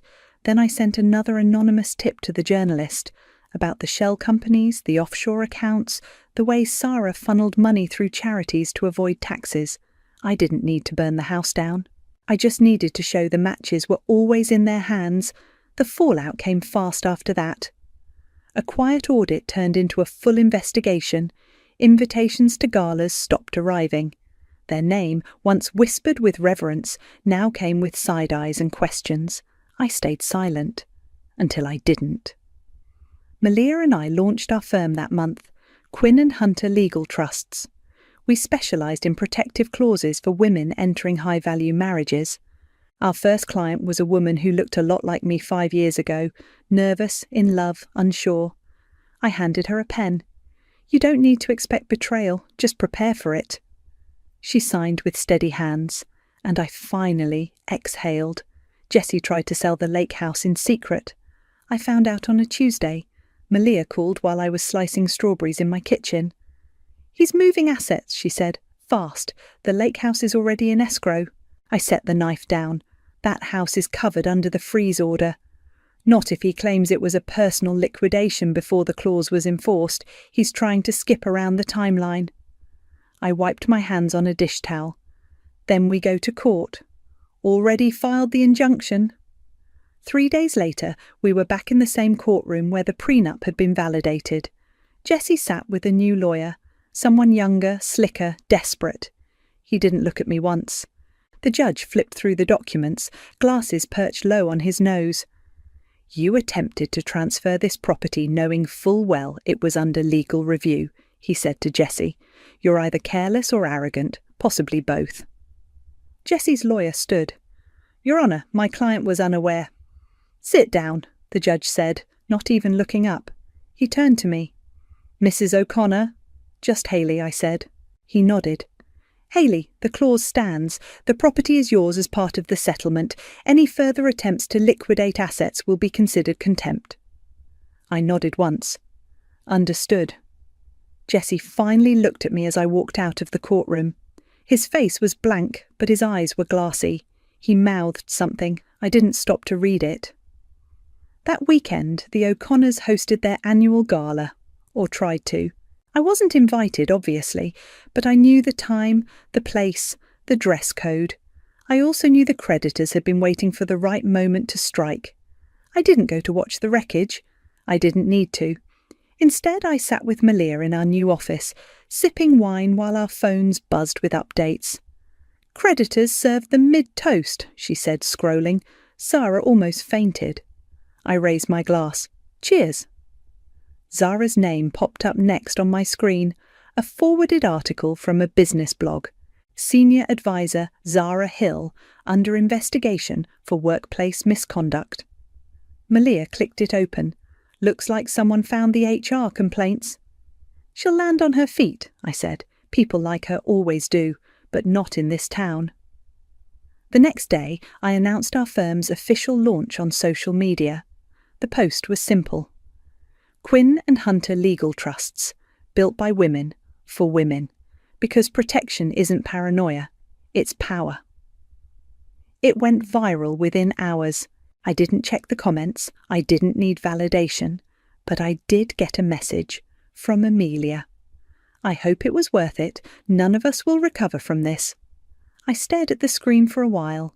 Then I typed, "You were never supposed to." I didn't send it. Instead, I powered off my phone and walked outside. The evening air was cool, the sky streaked with orange and pink. I thought about the girl I used to be, the one who walked into that estate with hope in her heart and a ring on her finger. She was gone. But the woman who replaced her? She didn't beg. She didn't break. She built. The tyres crunched over gravel as I pulled into the driveway of the house I grew up in. The paint was faded, the porch sagged a little, and the wind chimes still clinked like they had something to say. Travis was already outside, leaning against the railing with a beer in one hand and a smirk on his face. "You're late," he said. "I'm not," I replied, stepping out of the car. "You're just early." He handed me a beer. "You look different." "Is that your way of saying I look tired?" "No, it's my way of saying you look like someone who just torched a dynasty." I laughed and clinked my bottle against his. "Cheers to that." We sat on the porch, watching the sun dip low behind the trees. It smelled like cut grass and dust. I hadn't realised how much I missed it. "So," he said after a long silence, "was it worth it?" I didn't answer right away. Instead, I took a sip and looked out at the field where we used to play tag until our legs gave out. "I didn't get peace," I said, "but I got power, and I think I needed that more." He nodded. "You always wanted to prove them wrong." "They made it easy." We sat in silence again, the kind that only exists between people who've known each other their whole lives. "I'm turning this place into something," I said finally. He looked over. "What do you mean?" "A shelter for women, the kind who get talked over, pushed out, told to stay quiet. I've got the funding, just need permits and a contractor who won't ghost me." He whistled. "That's big." "It's necessary," he smiled. "Mum would have liked that." "I think so too." The next morning I met with the contractor on site. He was gruff but honest and didn't blink when I told him I wanted the upstairs converted into private rooms and the garage turned into a legal aid office. "You're not messing around," he said. "No," I said. "I don't do that anymore." After he left, I walked through the house slowly. The wallpaper in the hallway was still peeling. The kitchen sink still dripped, but the bones were good. Just needed care. I stopped in my old bedroom. The walls were bare now, but I could still see the glow-in-the-dark stars I'd stuck to the ceiling as a kid. I sat on the floor and pulled out the folder Malia had given me. Notes, plans, grant applications. There was a knock on the doorframe. I looked up. Amelia stood there. "How did you find me?" "I asked your brother." I stood. "You're not welcome here." "I know," she said. "I just wanted to say something." I waited. "You were right," she said quietly. "About all of it. About us. About Jessie." I crossed my arms. "That doesn't change anything." "I'm not here to change anything. I wanted you to know I admired it, what you did, even if I hated it." I blinked. "You admired it? You walked into our world and beat us at our own game, with a smile? That takes guts." I didn't respond. She took a step back. "I won't bother you again." "Amelia," I said, stopping her. "Why now?" She hesitated. "Because I thought we were better than we were, and you proved we weren't." I nodded once. "Take care of yourself." "You too." She left without another word. Later that afternoon, I stood in front of the house again, clipboard in hand, watching as the first crew truck pulled up. A young woman stepped out of the passenger side. She looked nervous, maybe 22, holding a hard hat too big for her head. "You the owner?" she asked. "I am." She smiled. "It's cool what you're doing here." "Thanks," I said. You're part of the crew. Intern, first project. I handed her the clipboard. Then let's get to work. As the team began unloading tools and supplies, I stepped back and looked at the house one more time. They told me revenge was petty, but no, revenge was precise. And now I build from the ashes. I never thought I'd be sitting in my car, crying over $50,000 I didn't even want.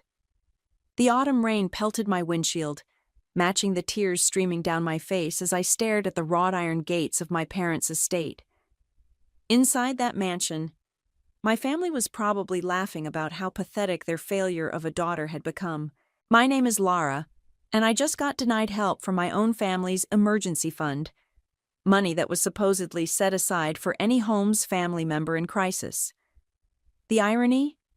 I hadn't even wanted to ask. My best friend Ruby practically forced me to try. "They're your family," she'd said. "Just swallow your pride and ask. What's the worst that could happen?" Well, Ruby, this. This was the worst that could happen. I replayed the scene in my head. Walking into Father's study, where Mother sat perched on the leather armchair like some bird of prey. My brother Trenton lounging against the desk, smirking before I'd even opened my mouth. His wife Soleil, pretending to be absorbed in her phone, but I knew she was recording every moment of my humiliation for later gossip. "I wouldn't be asking if it wasn't important," I'd started, hating how small my voice sounded. "The gallery space I've been saving for. The lease is available now, but—" "Oh, darling," Mother cut in, her voice dripping with fake sympathy. "The emergency fund is for real emergencies, not artistic ventures." "It's not just that," I pressed on. "My apartment building's being converted to condos. I need first and last month's rent for a new place, plus the gallery deposit. I can pay it back." Trenton's laugh cut through the air like a knife. "Pay it back?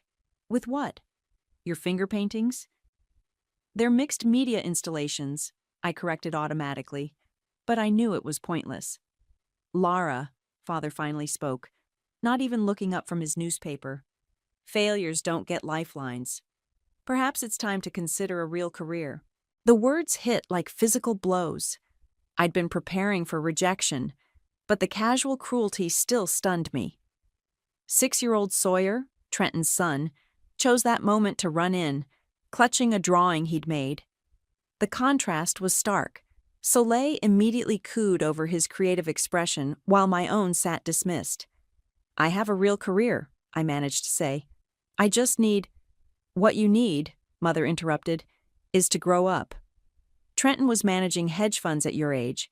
He never needed handouts, except for his MBA tuition, and his down payment, and his wedding," I muttered. The temperature in the room dropped 10 degrees.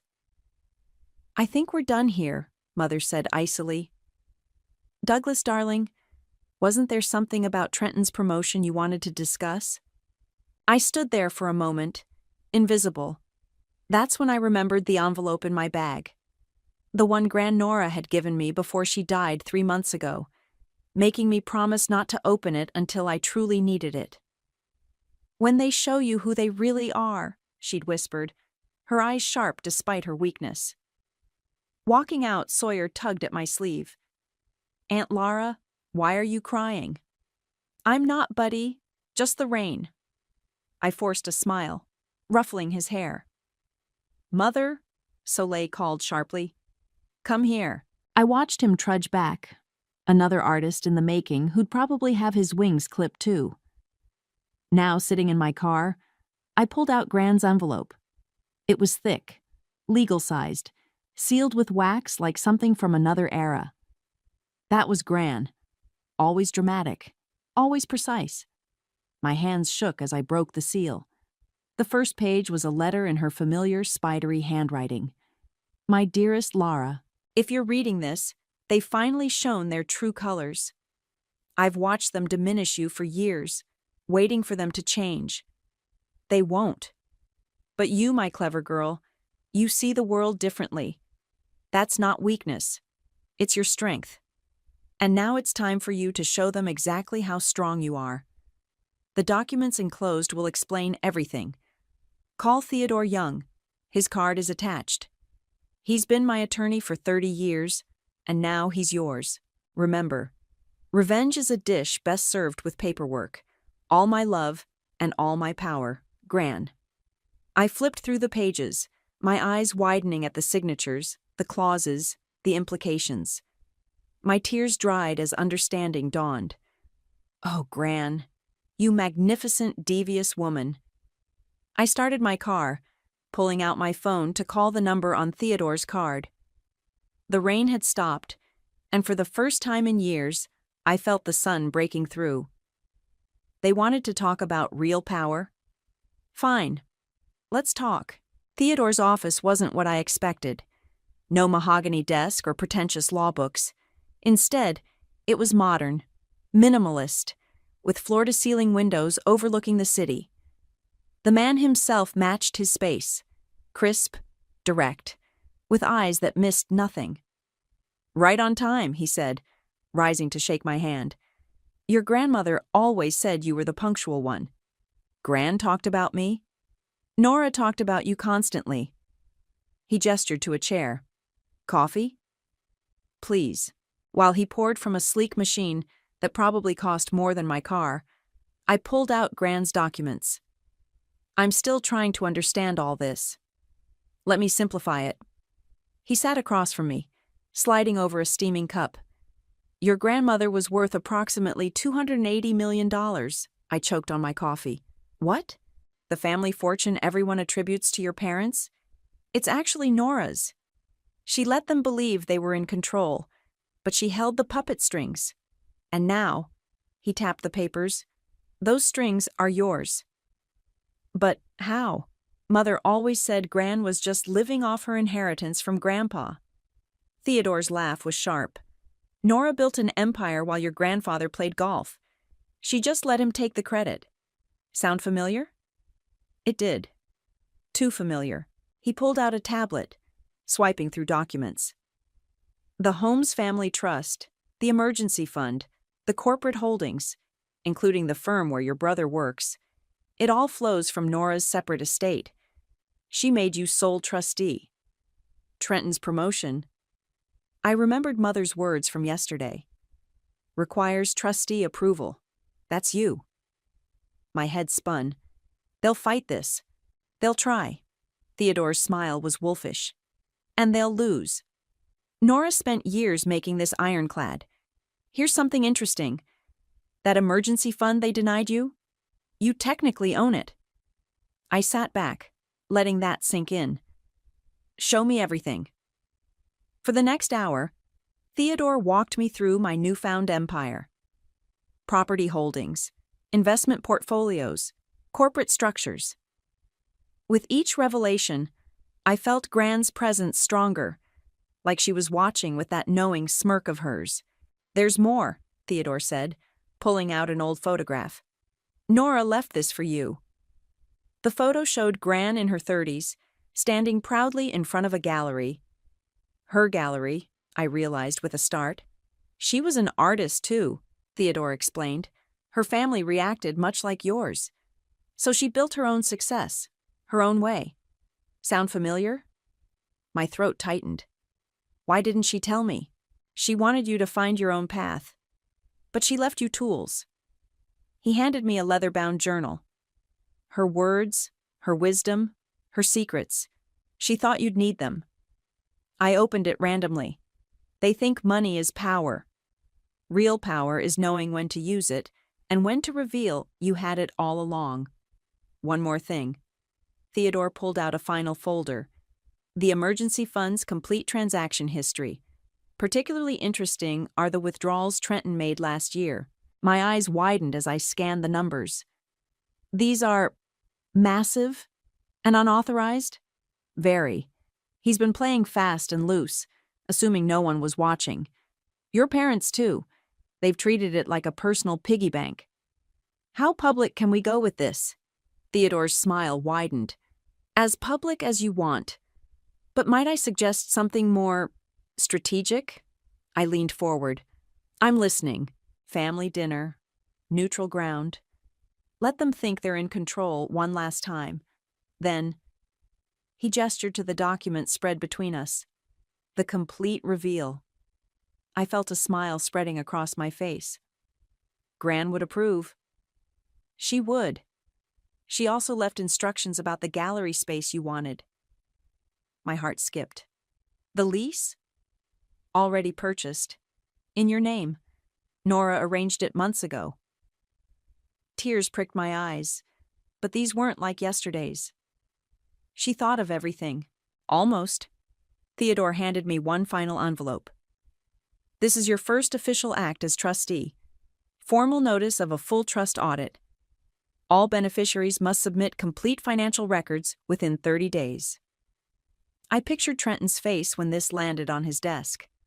Mother's carefully maintained composure cracking. Father's newspaper wouldn't hide him from this. When do we start? We already have. I've booked the private room at Maison Rouge for Friday night. Your family's favorite restaurant, I believe? Mother's, I corrected. She loves showing off there. Perfect. Shall we make it a night to remember? I thought of all the dinners I'd endured there, being talked over, dismissed, diminished. Now it would be my turn to speak. Yes, I said, signing the audit notice with a flourish. Let's give them a dinner they'll never forget. Theodore raised his coffee cup in a mock toast. To Nora. To Gran, I echoed. And to consequences. Maison Rouge's private dining room felt like a stage set for a play. Crystal glasses caught the light from the chandelier. White tablecloths, crisp as new money. My family filed in exactly as expected. Mother leading, father trailing with his newspaper, Trenton and Soleil wearing matching smirks. Darling, Mother said, air-kissing my cheek. So dramatic, calling a family dinner. I learned from the best. I gestured to the seats. Please, sit. Ruby squeezed my hand under the table. I'd insisted she be here. I needed one person who actually had my back. Theodore stood quietly by the door, laptop ready. Who are they? Trenton demanded, eyeing my supporters. You remember Ruby, and this is Theodore Young, Gran's attorney. Mother's perfectly plucked eyebrows twitched. Nora's lawyer? Why would... Wine? I interrupted, nodding to the sommelier. The 82 Bordeaux, I think? Mother's favorite. That's not on the menu, she said sharply. It's reserved for... special customers. I called ahead. Apparently the owner remembers Gran quite fondly. The sommelier appeared with the bottle. Compliments of the house, Ms. Holmes. Your grandmother was an early investor. I watched that land. Mother's smile froze. Trenton shifted uncomfortably. Before we eat, I said, there's something we need to discuss. If this is about the emergency fund again, Trenton started. Actually, it is. I nodded to Theodore, who began distributing folders. These are formal notices of a trust audit. You have 30 days to submit complete financial records. Soleil's fork clattered against her plate. Excuse me? As trustee of the Holmes Family Trust, I'm exercising my right to review all transactions. The silence was delicious. Father's newspaper lowered slowly. Trustee? Mother's voice could have frozen hell. What nonsense is this? Theodore stepped forward, opening his laptop. Perhaps this will explain. He pressed play. Gran's face filled the screen, thin but sharp-eyed, recorded months before her death. If you're watching this, my family, then Lara has finally opened my last gift. And you're about to learn some uncomfortable truths. Mother started to speak, but Gran's voice commanded attention. The fortune you've been living on, it's mine. Not Douglas's inheritance, not Evelyn's family money. I built it, every penny, and I've chosen my successor carefully. The video continued, Gran methodically destroying every possible legal challenge. When it ended, the silence was absolute. Trenton recovered first. This is ridiculous. You can't just... She can, Theodore interrupted. And she has. Shall we discuss your unauthorized withdrawals from the emergency fund last year? Soleil's head snapped toward her husband. What withdrawals? Or perhaps, I added, Mother's creative accounting with the property holdings? You wouldn't dare, Mother hissed. Try me. I pulled out my phone, showing an email draft. One click and the audit goes public. Every transaction, every hidden account, every secret deal. Father finally spoke. Why are you doing this? Because you taught me to. I met his eyes. Actions have consequences, remember? That's what you always said. The sommelier chose that moment to return with our appetizers. The normalcy of it, the tiny portions, the artistic plating, seemed absurd against our imploding reality. Effective immediately, I continued once we were alone again, all beneficiaries need to submit budgets for monthly allowance approval. And Trenton, I smiled at my brother, about that promotion you were discussing? Let's review your qualifications. You little... He started to rise, but Soleil grabbed his arm. Think carefully, she whispered. Not here. Oh, and Mother? I took a sip of wine. The Hamptons house? I'm turning it into an artist residency program. In Grand's name, of course. She went pale. You can't. The summer galas will now feature emerging artists instead of emerging debutantes. Isn't that exciting? Ruby kicked me under the table, our signal that I was pushing too far. She was right. Time to land the plane. This can go two ways, I said, softening my tone. We can work together, establish transparent oversight, and move forward as a family. Or, I gestured to Theodore's laptop, we can do this publicly. Your choice. You'll regret this, Trenton snarled. No, I replied calmly. I really won't. I stood, dropping my napkin on my untouched plate. Theodore will email the full requirements tomorrow. 30 days, remember?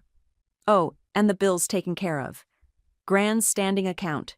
As Ruby and I walked out, I heard Mother's sharp intake of breath, Soleil's furious whispers, Father's heavy sigh. Music to my ears. You okay? Ruby asked in the elevator.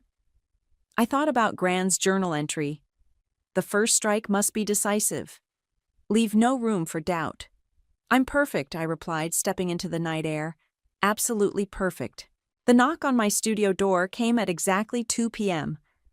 I knew it was Soleil before I opened it, only she would schedule a drop-by visit through my assistant. Thank you, Theodore, for insisting I needed one. Lara, darling, she air-kissed both cheeks, wafting expensive perfume. Your new space is so quaint. I let the jab slide. The converted warehouse was exactly what I wanted. High ceilings, natural light, and not a trace of my family's preferred aesthetic. What brings you here, Soleil? Can't a sister-in-law visit? She perched on my paint-splattered couch like it might bite.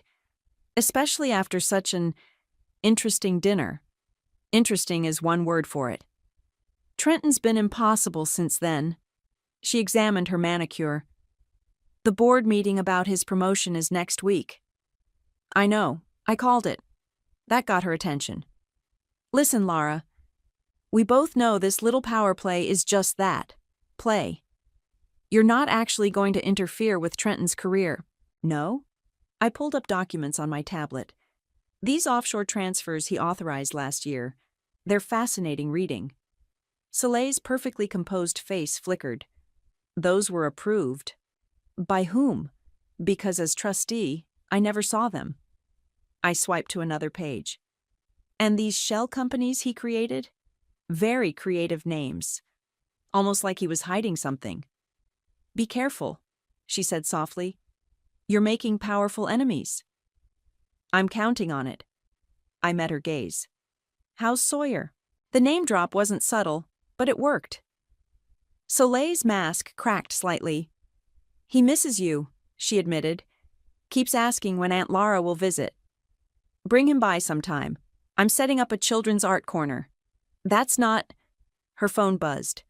The color drained from her face as she read the message. Let me guess, I said. Trenton just got the preliminary audit findings? She stood abruptly. This isn't over. Actually, it is. Theodore's team found everything. Every account, every transfer, every lie. I walked to my easel, picking up a brush. The board meets Tuesday. Trenton might want to prepare his resignation speech. You would destroy your own brother? He had no problem destroying me. I started mixing colors. Actions have consequences, remember? After she stormed out, I called Theodore. How bad is it? Worse than we thought, he replied. Trenton wasn't just skimming, he was gambling with trust assets. High-risk investments, unauthorized loans. If this goes public, he'd face criminal charges? Potentially. The SEC would certainly be interested. I thought of Sawyer. Give me options. We can handle it internally. Force his resignation. Implement oversight. Keep it quiet for the boy's sake. And Soleil? Her family's been making calls. They're worried about scandal. I remembered Grand's journal entry from that morning. Mercy can be a weapon too, when wielded precisely. My phone buzzed. A text from Ruby. Your brother's ex-girlfriend just reached out. Says she has dirt. Meeting her for coffee tomorrow. Coming? Set up a meeting with Trenton, I told Theodore. Just him. No Soleil, no lawyers. You sure? Yes. And Theodore? Pull the records on every board member. Let's see who else has been playing fast and loose. After hanging up, I returned to my painting. It was coming together. A family portrait, but abstract, fractured. Mother's ice blue eyes, father's gray silhouette, Trenton's golden boy glow all breaking apart. My assistant knocked. Ms. Holmes, your father's here. I almost said no, but Grand's voice echoed in my head. Sometimes the quiet ones surprise you most. Send him in. Father looked older than at dinner. He stood awkwardly by the door, newspaper conspicuously absent. Nice space, he said finally. Thanks. Your grandmother, she had a gallery like this. Did you know? I do now. He nodded slowly. She offered to fund my writing once, before I met your mother. I said no. Went into finance instead. I stopped painting. This was new. Why are you telling me this? Because I recognized your look at dinner. It was Nora's look, when she knew she had won. He sighed. Don't destroy Trenton completely. He's still your brother. He stopped being my brother the day he laughed at my dreams. Then be better than us. He turned to leave, then paused. The painting. It's good. Really good. After he left, I stared at my canvas. The fractured family portrait stared back. With careful strokes, I added a new element, a small figure on the edges, holding a paintbrush like a sword. My phone buzzed again. Theodore. Found something big. How deep do you want to dig? I thought of Father's words, of Sawyer's innocent face, of Grand's legacy. All the way, I typed back. Show me everything. Your father did what? Ruby nearly spat out her coffee across my studio floor. I handed her Theodore's latest report. Borrowed against the trust to cover failed investments. 8 of them. Mother probably doesn't even know. Holy shit. Ruby scanned the numbers. This could bankrupt them. Already has, technically. They're living on borrowed time and borrowed money. I gestured to the stack of papers on my desk. The whole family fortune is basically a house of cards. So what's your play? Before I could answer, my assistant poked her head in. Ms. Holmes, there's someone here to see you. Says his name is Ibrahim. My stomach dropped. Ruby's face darkened. Your ex? The one who dumped you when you couldn't afford fancy dates anymore? Send him away, I started, but he was already pushing past my assistant. Lara! Ibrahim's smile was exactly as I remembered. Charming, practiced, perfect. Baby, you look amazing. Don't baby me. I crossed my arms. What do you want? Can I visit an old friend? Especially one who's making waves in the art world. He glanced around the studio. Nice space. Your grandmother would have loved it. That stopped me cold. How did you... I visited her, after we broke up. She always liked me. Ruby snorted. She tolerated you. There's a difference. Ibrahim ignored her. She told me about her gallery days. Said you reminded her of herself. He stepped closer. I've been thinking about you, Lara. About us. Funny, I said. You weren't thinking about us when you ghosted me last year. I was stupid. Immature. He reached for my hand. But I've grown. And now that I'm rich, I pulled away. Now that I have power? That's not, get out. Lara, please. Ruby stepped between us. She said get out, before I remove you myself. After he left, Ruby turned to me. You okay? Perfect timing, I said, checking my phone. Mother's here. What? Why? Because I just donated the Hamptons house. The papers should be hitting the society pages right about... A commotion erupted in the hallway. Mother burst in, face flushed with rage. An artist collective? She shrieked. You gave our summer home to hippies? Actually, it's a residency program for emerging artists. I held up the press release. Want to see your quote? The Holmes family is proud to continue our grandmother's legacy of supporting the arts. How dare you? Those summer galas were my life. No, Mother. They were your costume. Just like everything else. She deflated slightly, sinking onto my paint-stained couch. You don't understand. That house, it was my escape. From what? From... She gestured vaguely. Everything. Your father's failures. The pressure.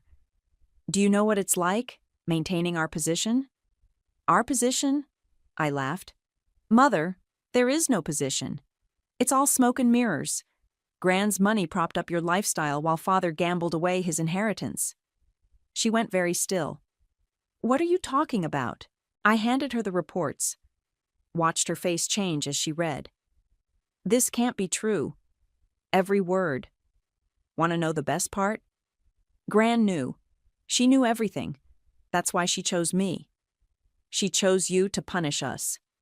No. I sat across from her. She chose me because I was the only one who saw her as a person, not a bank account. Mother's hands trembled as she set down the papers. What happens now? That depends on you. Keep fighting me, and I'll expose everything. Work with me, and we can rebuild. Differently this time. You sound just like her. Mother stood, straightening her designer jacket. She would have loved this, the drama of it all. I learned from the best. As she reached the door, she paused. The Artist Collective. Will they keep the rose garden? Yes. Gran's condition in her journal. Preserve the gardens. Something flickered across her face. Recognition. Maybe even respect. Then it was gone. After she left, Ruby whistled low. That was intense. It's not over. I checked my phone. 3 missed calls from Trenton, a text from Theodore about more offshore accounts, and a message from an unknown number. You've made enemies. Watch your back. Ruby read over my shoulder. Creepy. Think it's Ibrahim? Could be anyone. I saved the number. Doesn't matter. We're past the point of threats.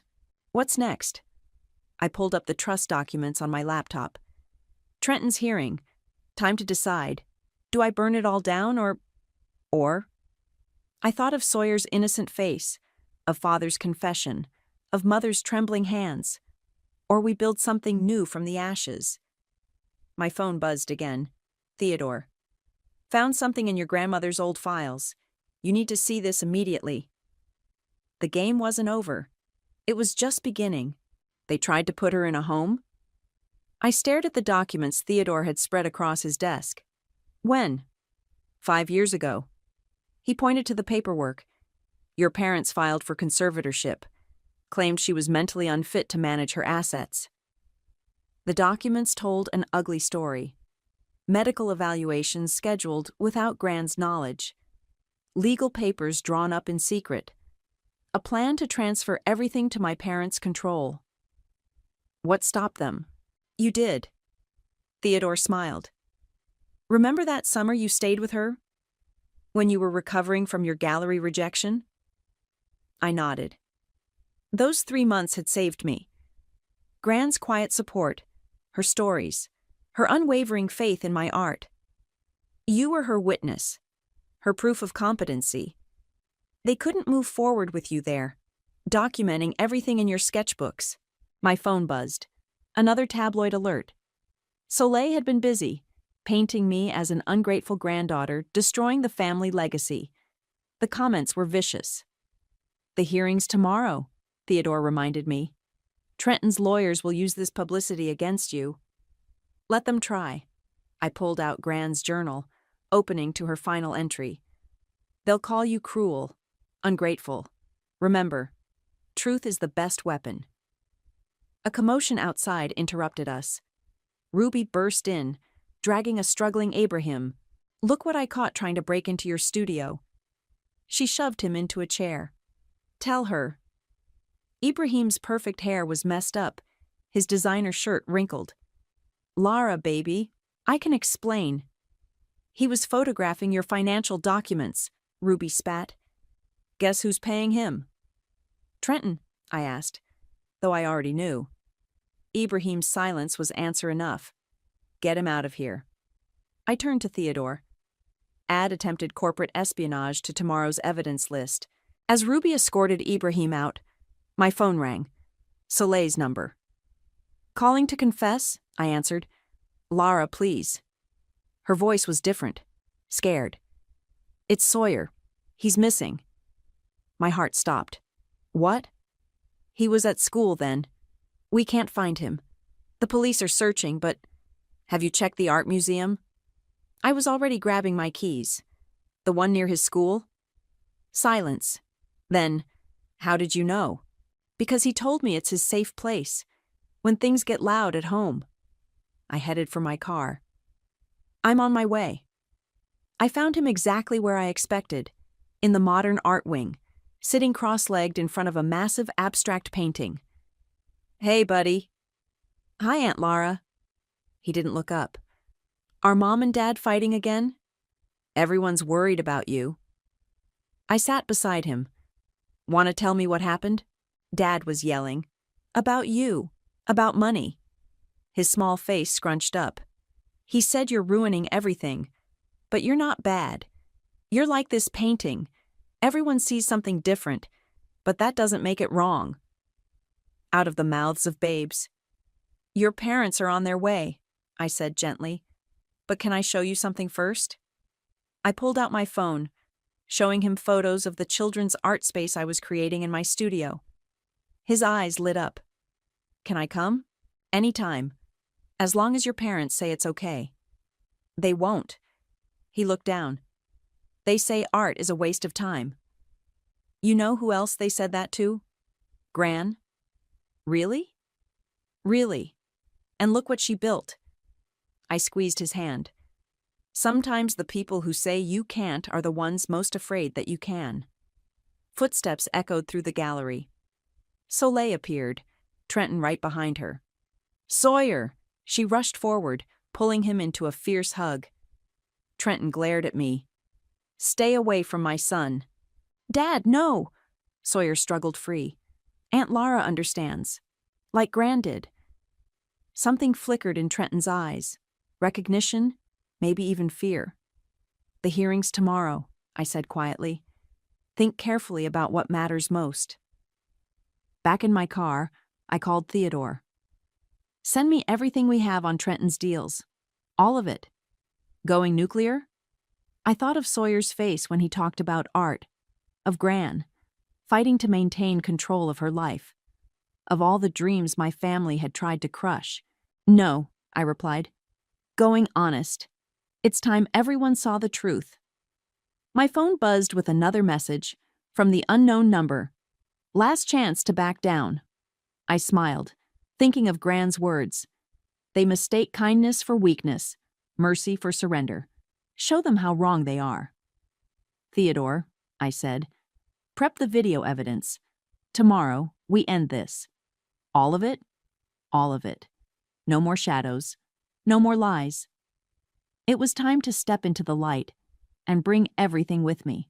The courthouse steps were crowded with reporters. Soleil's PR campaign had worked, just not the way she intended. "Family fortune fraud?" screamed one headline. "Artistic justice," declared another. Ruby squeezed my arm as we walked in. "Ready?"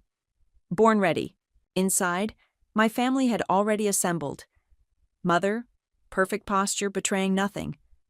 Father, newspaper absent for once, looking older than ever. Trenton and his lawyers, a small army in expensive suits. Soleil, dressed for cameras rather than court. And in the back, small and quiet, Sawyer, clutching a rolled-up paper. The judge, a no-nonsense woman in her 60s, called the court to order. Trenton's lawyer stood first, all polished confidence. "Your Honor, this is a simple case of familial spite. My client, if I may," Theodore interrupted, approaching the bench with a thick folder. "Before we proceed, the trust would like to submit new evidence." The lawyer paled. "Objection.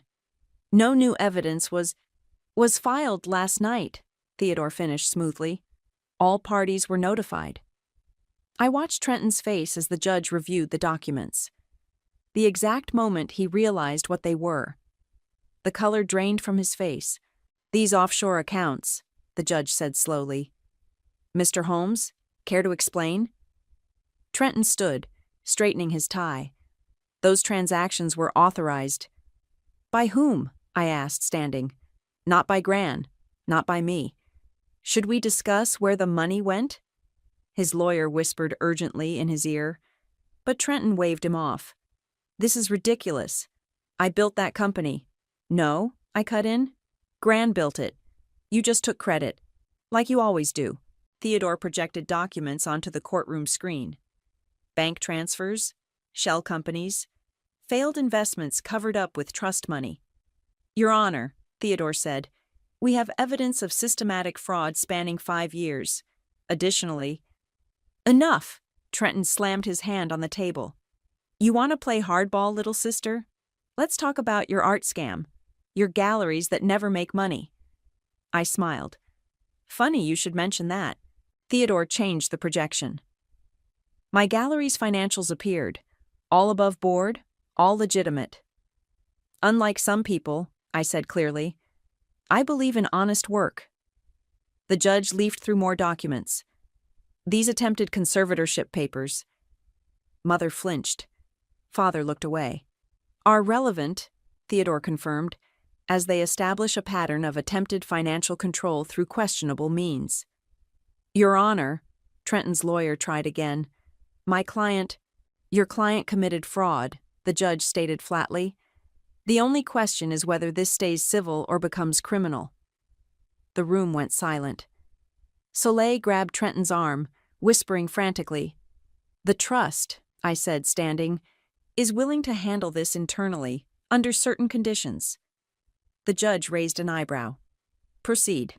First, Trenton resigns from all family business positions. Second, full financial transparency going forward. Third," I turned to face my brother, "you apologize to Sawyer." "What?" He looked genuinely confused. "For teaching him that art is worthless, that creativity is weakness, that money is more important than joy. I never—" "Dad?" Sawyer's small voice cut through the tension. He walked forward, unrolling his paper. "I made this for you. It was a drawing. Beautiful, raw, honest. A family fractured but not broken. In the corner, in a child's careful writing, 'We can be better.'" Trenton stared at it for a long moment. Something in his face changed. He swallowed hard. "I'm sorry, son." The judge cleared her throat. "Given the evidence, and the trust's willingness to handle this privately, I'm ruling in favor of the current trustee. All conditions will be enforced. Mr. Holmes, consider yourself lucky. Dismissed." As people filed out, Sawyer tugged my sleeve. "Aunt Lara, can I still come to your art space?" "Of course, buddy." "We'll bring him," Soleil said quietly. If the offer still stands. I nodded. Some bridges weren't meant to burn completely. Outside, the reporters swarmed, but Theodore's team held them back. Mother approached me, father beside her. You won, she said simply. It wasn't about winning. No, father agreed. It was about truth. Like Nora always said. I thought of Gran's journal, her final entry. Power isn't in what you can take. It's in what you choose to give. Family dinner, I said suddenly. Next week, at my gallery. No lawyers, no press, just us. And art? Mother's lips quirked slightly. And art. As they walked away, Ruby linked her arm through mine. You did it. We did it. I watched Sawyer showing his drawing to his parents. Trenton actually looking, actually seeing. Think Gran would be proud? Are you kidding? She's probably dancing somewhere right now. My phone buzzed. A message from Theodore. Ready to announce the new Holmes Arts Foundation? I smiled, thinking of Gran's gallery photo, of Sawyer's drawing, of all the artists who needed what I once needed. Someone to believe in them. Ready, I typed back. Let's build something beautiful. The gallery hummed with life. Children's laughter mixing with adult conversation. The smell of paint and possibility in the air. Sawyer led a group of kids in what he called abstract expression time, their small hands creating wild, beautiful chaos on a shared canvas. He's good with them, Ruby said, handing me a coffee. Natural teacher, takes after his great-grandmother. I watched Trenton and Soleil observing from the corner, their faces a mix of pride and lingering discomfort. Some changes take time. Mother swept in, perfectly coiffed as always, but different somehow. Softer around the edges. The Foundation's first exhibition is getting excellent press. Thanks to your connections, I acknowledged. She'd surprised everyone by throwing herself into the project, her social network becoming a force for actual good. Nora would have loved this. She gestured to the space, my original studio now expanded into a proper arts center, though she'd probably add more sculptures. Check the garden plans. Her eyes lit up. You didn't. Gran's journal had detailed drawings. The sculpture garden opens next month. Father appeared, newspaper tucked under his arm but unread. The writing workshop is full again. Your workshop, I corrected. He'd started teaching creative writing to adults, finally embracing his old passion. The waiting list was getting ridiculous. Theodore entered through the back, carrying a familiar leather-bound book. Found this while clearing out the last of Nora's papers. Another journal. My heart skipped. There's more? Her early years. Building the empire? He handed it to me. But that's not the interesting part. Look at the last page. I opened it carefully. A letter fell out, addressed to me, dated just weeks before her death. My dearest Lara, by now you've claimed your power, used it, wielded it, maybe even feared it.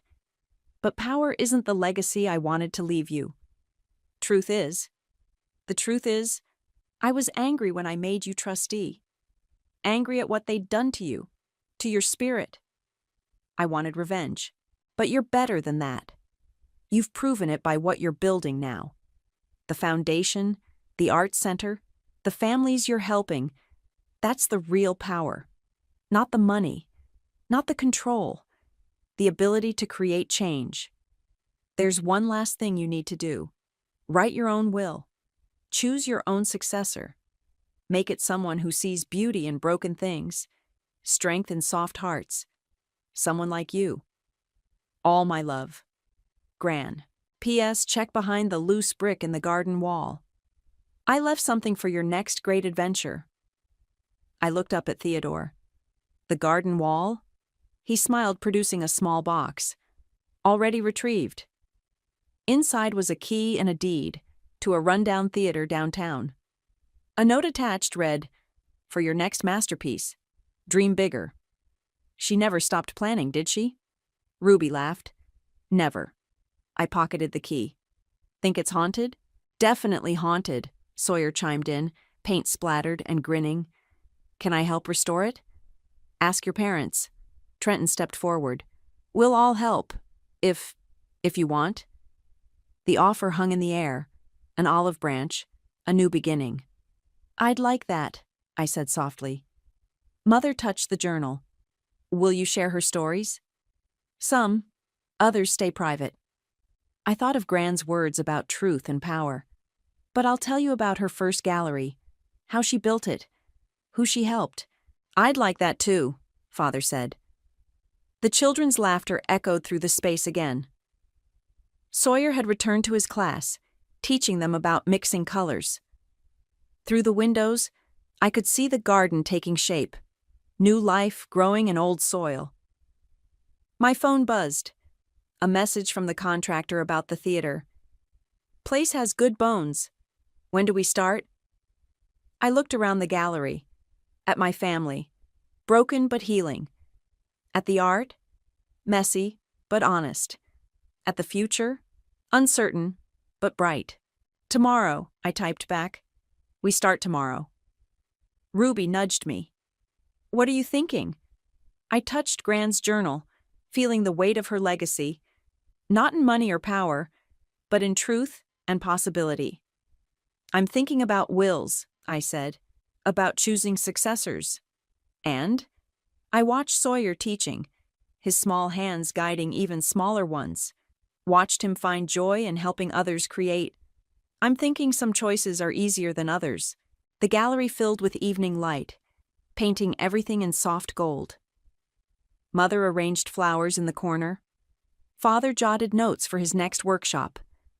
Trenton and Soleil studied the children's artwork with new eyes. And me? I had a theater to restore, a foundation to run, and a family to rebuild. Not perfect, but real.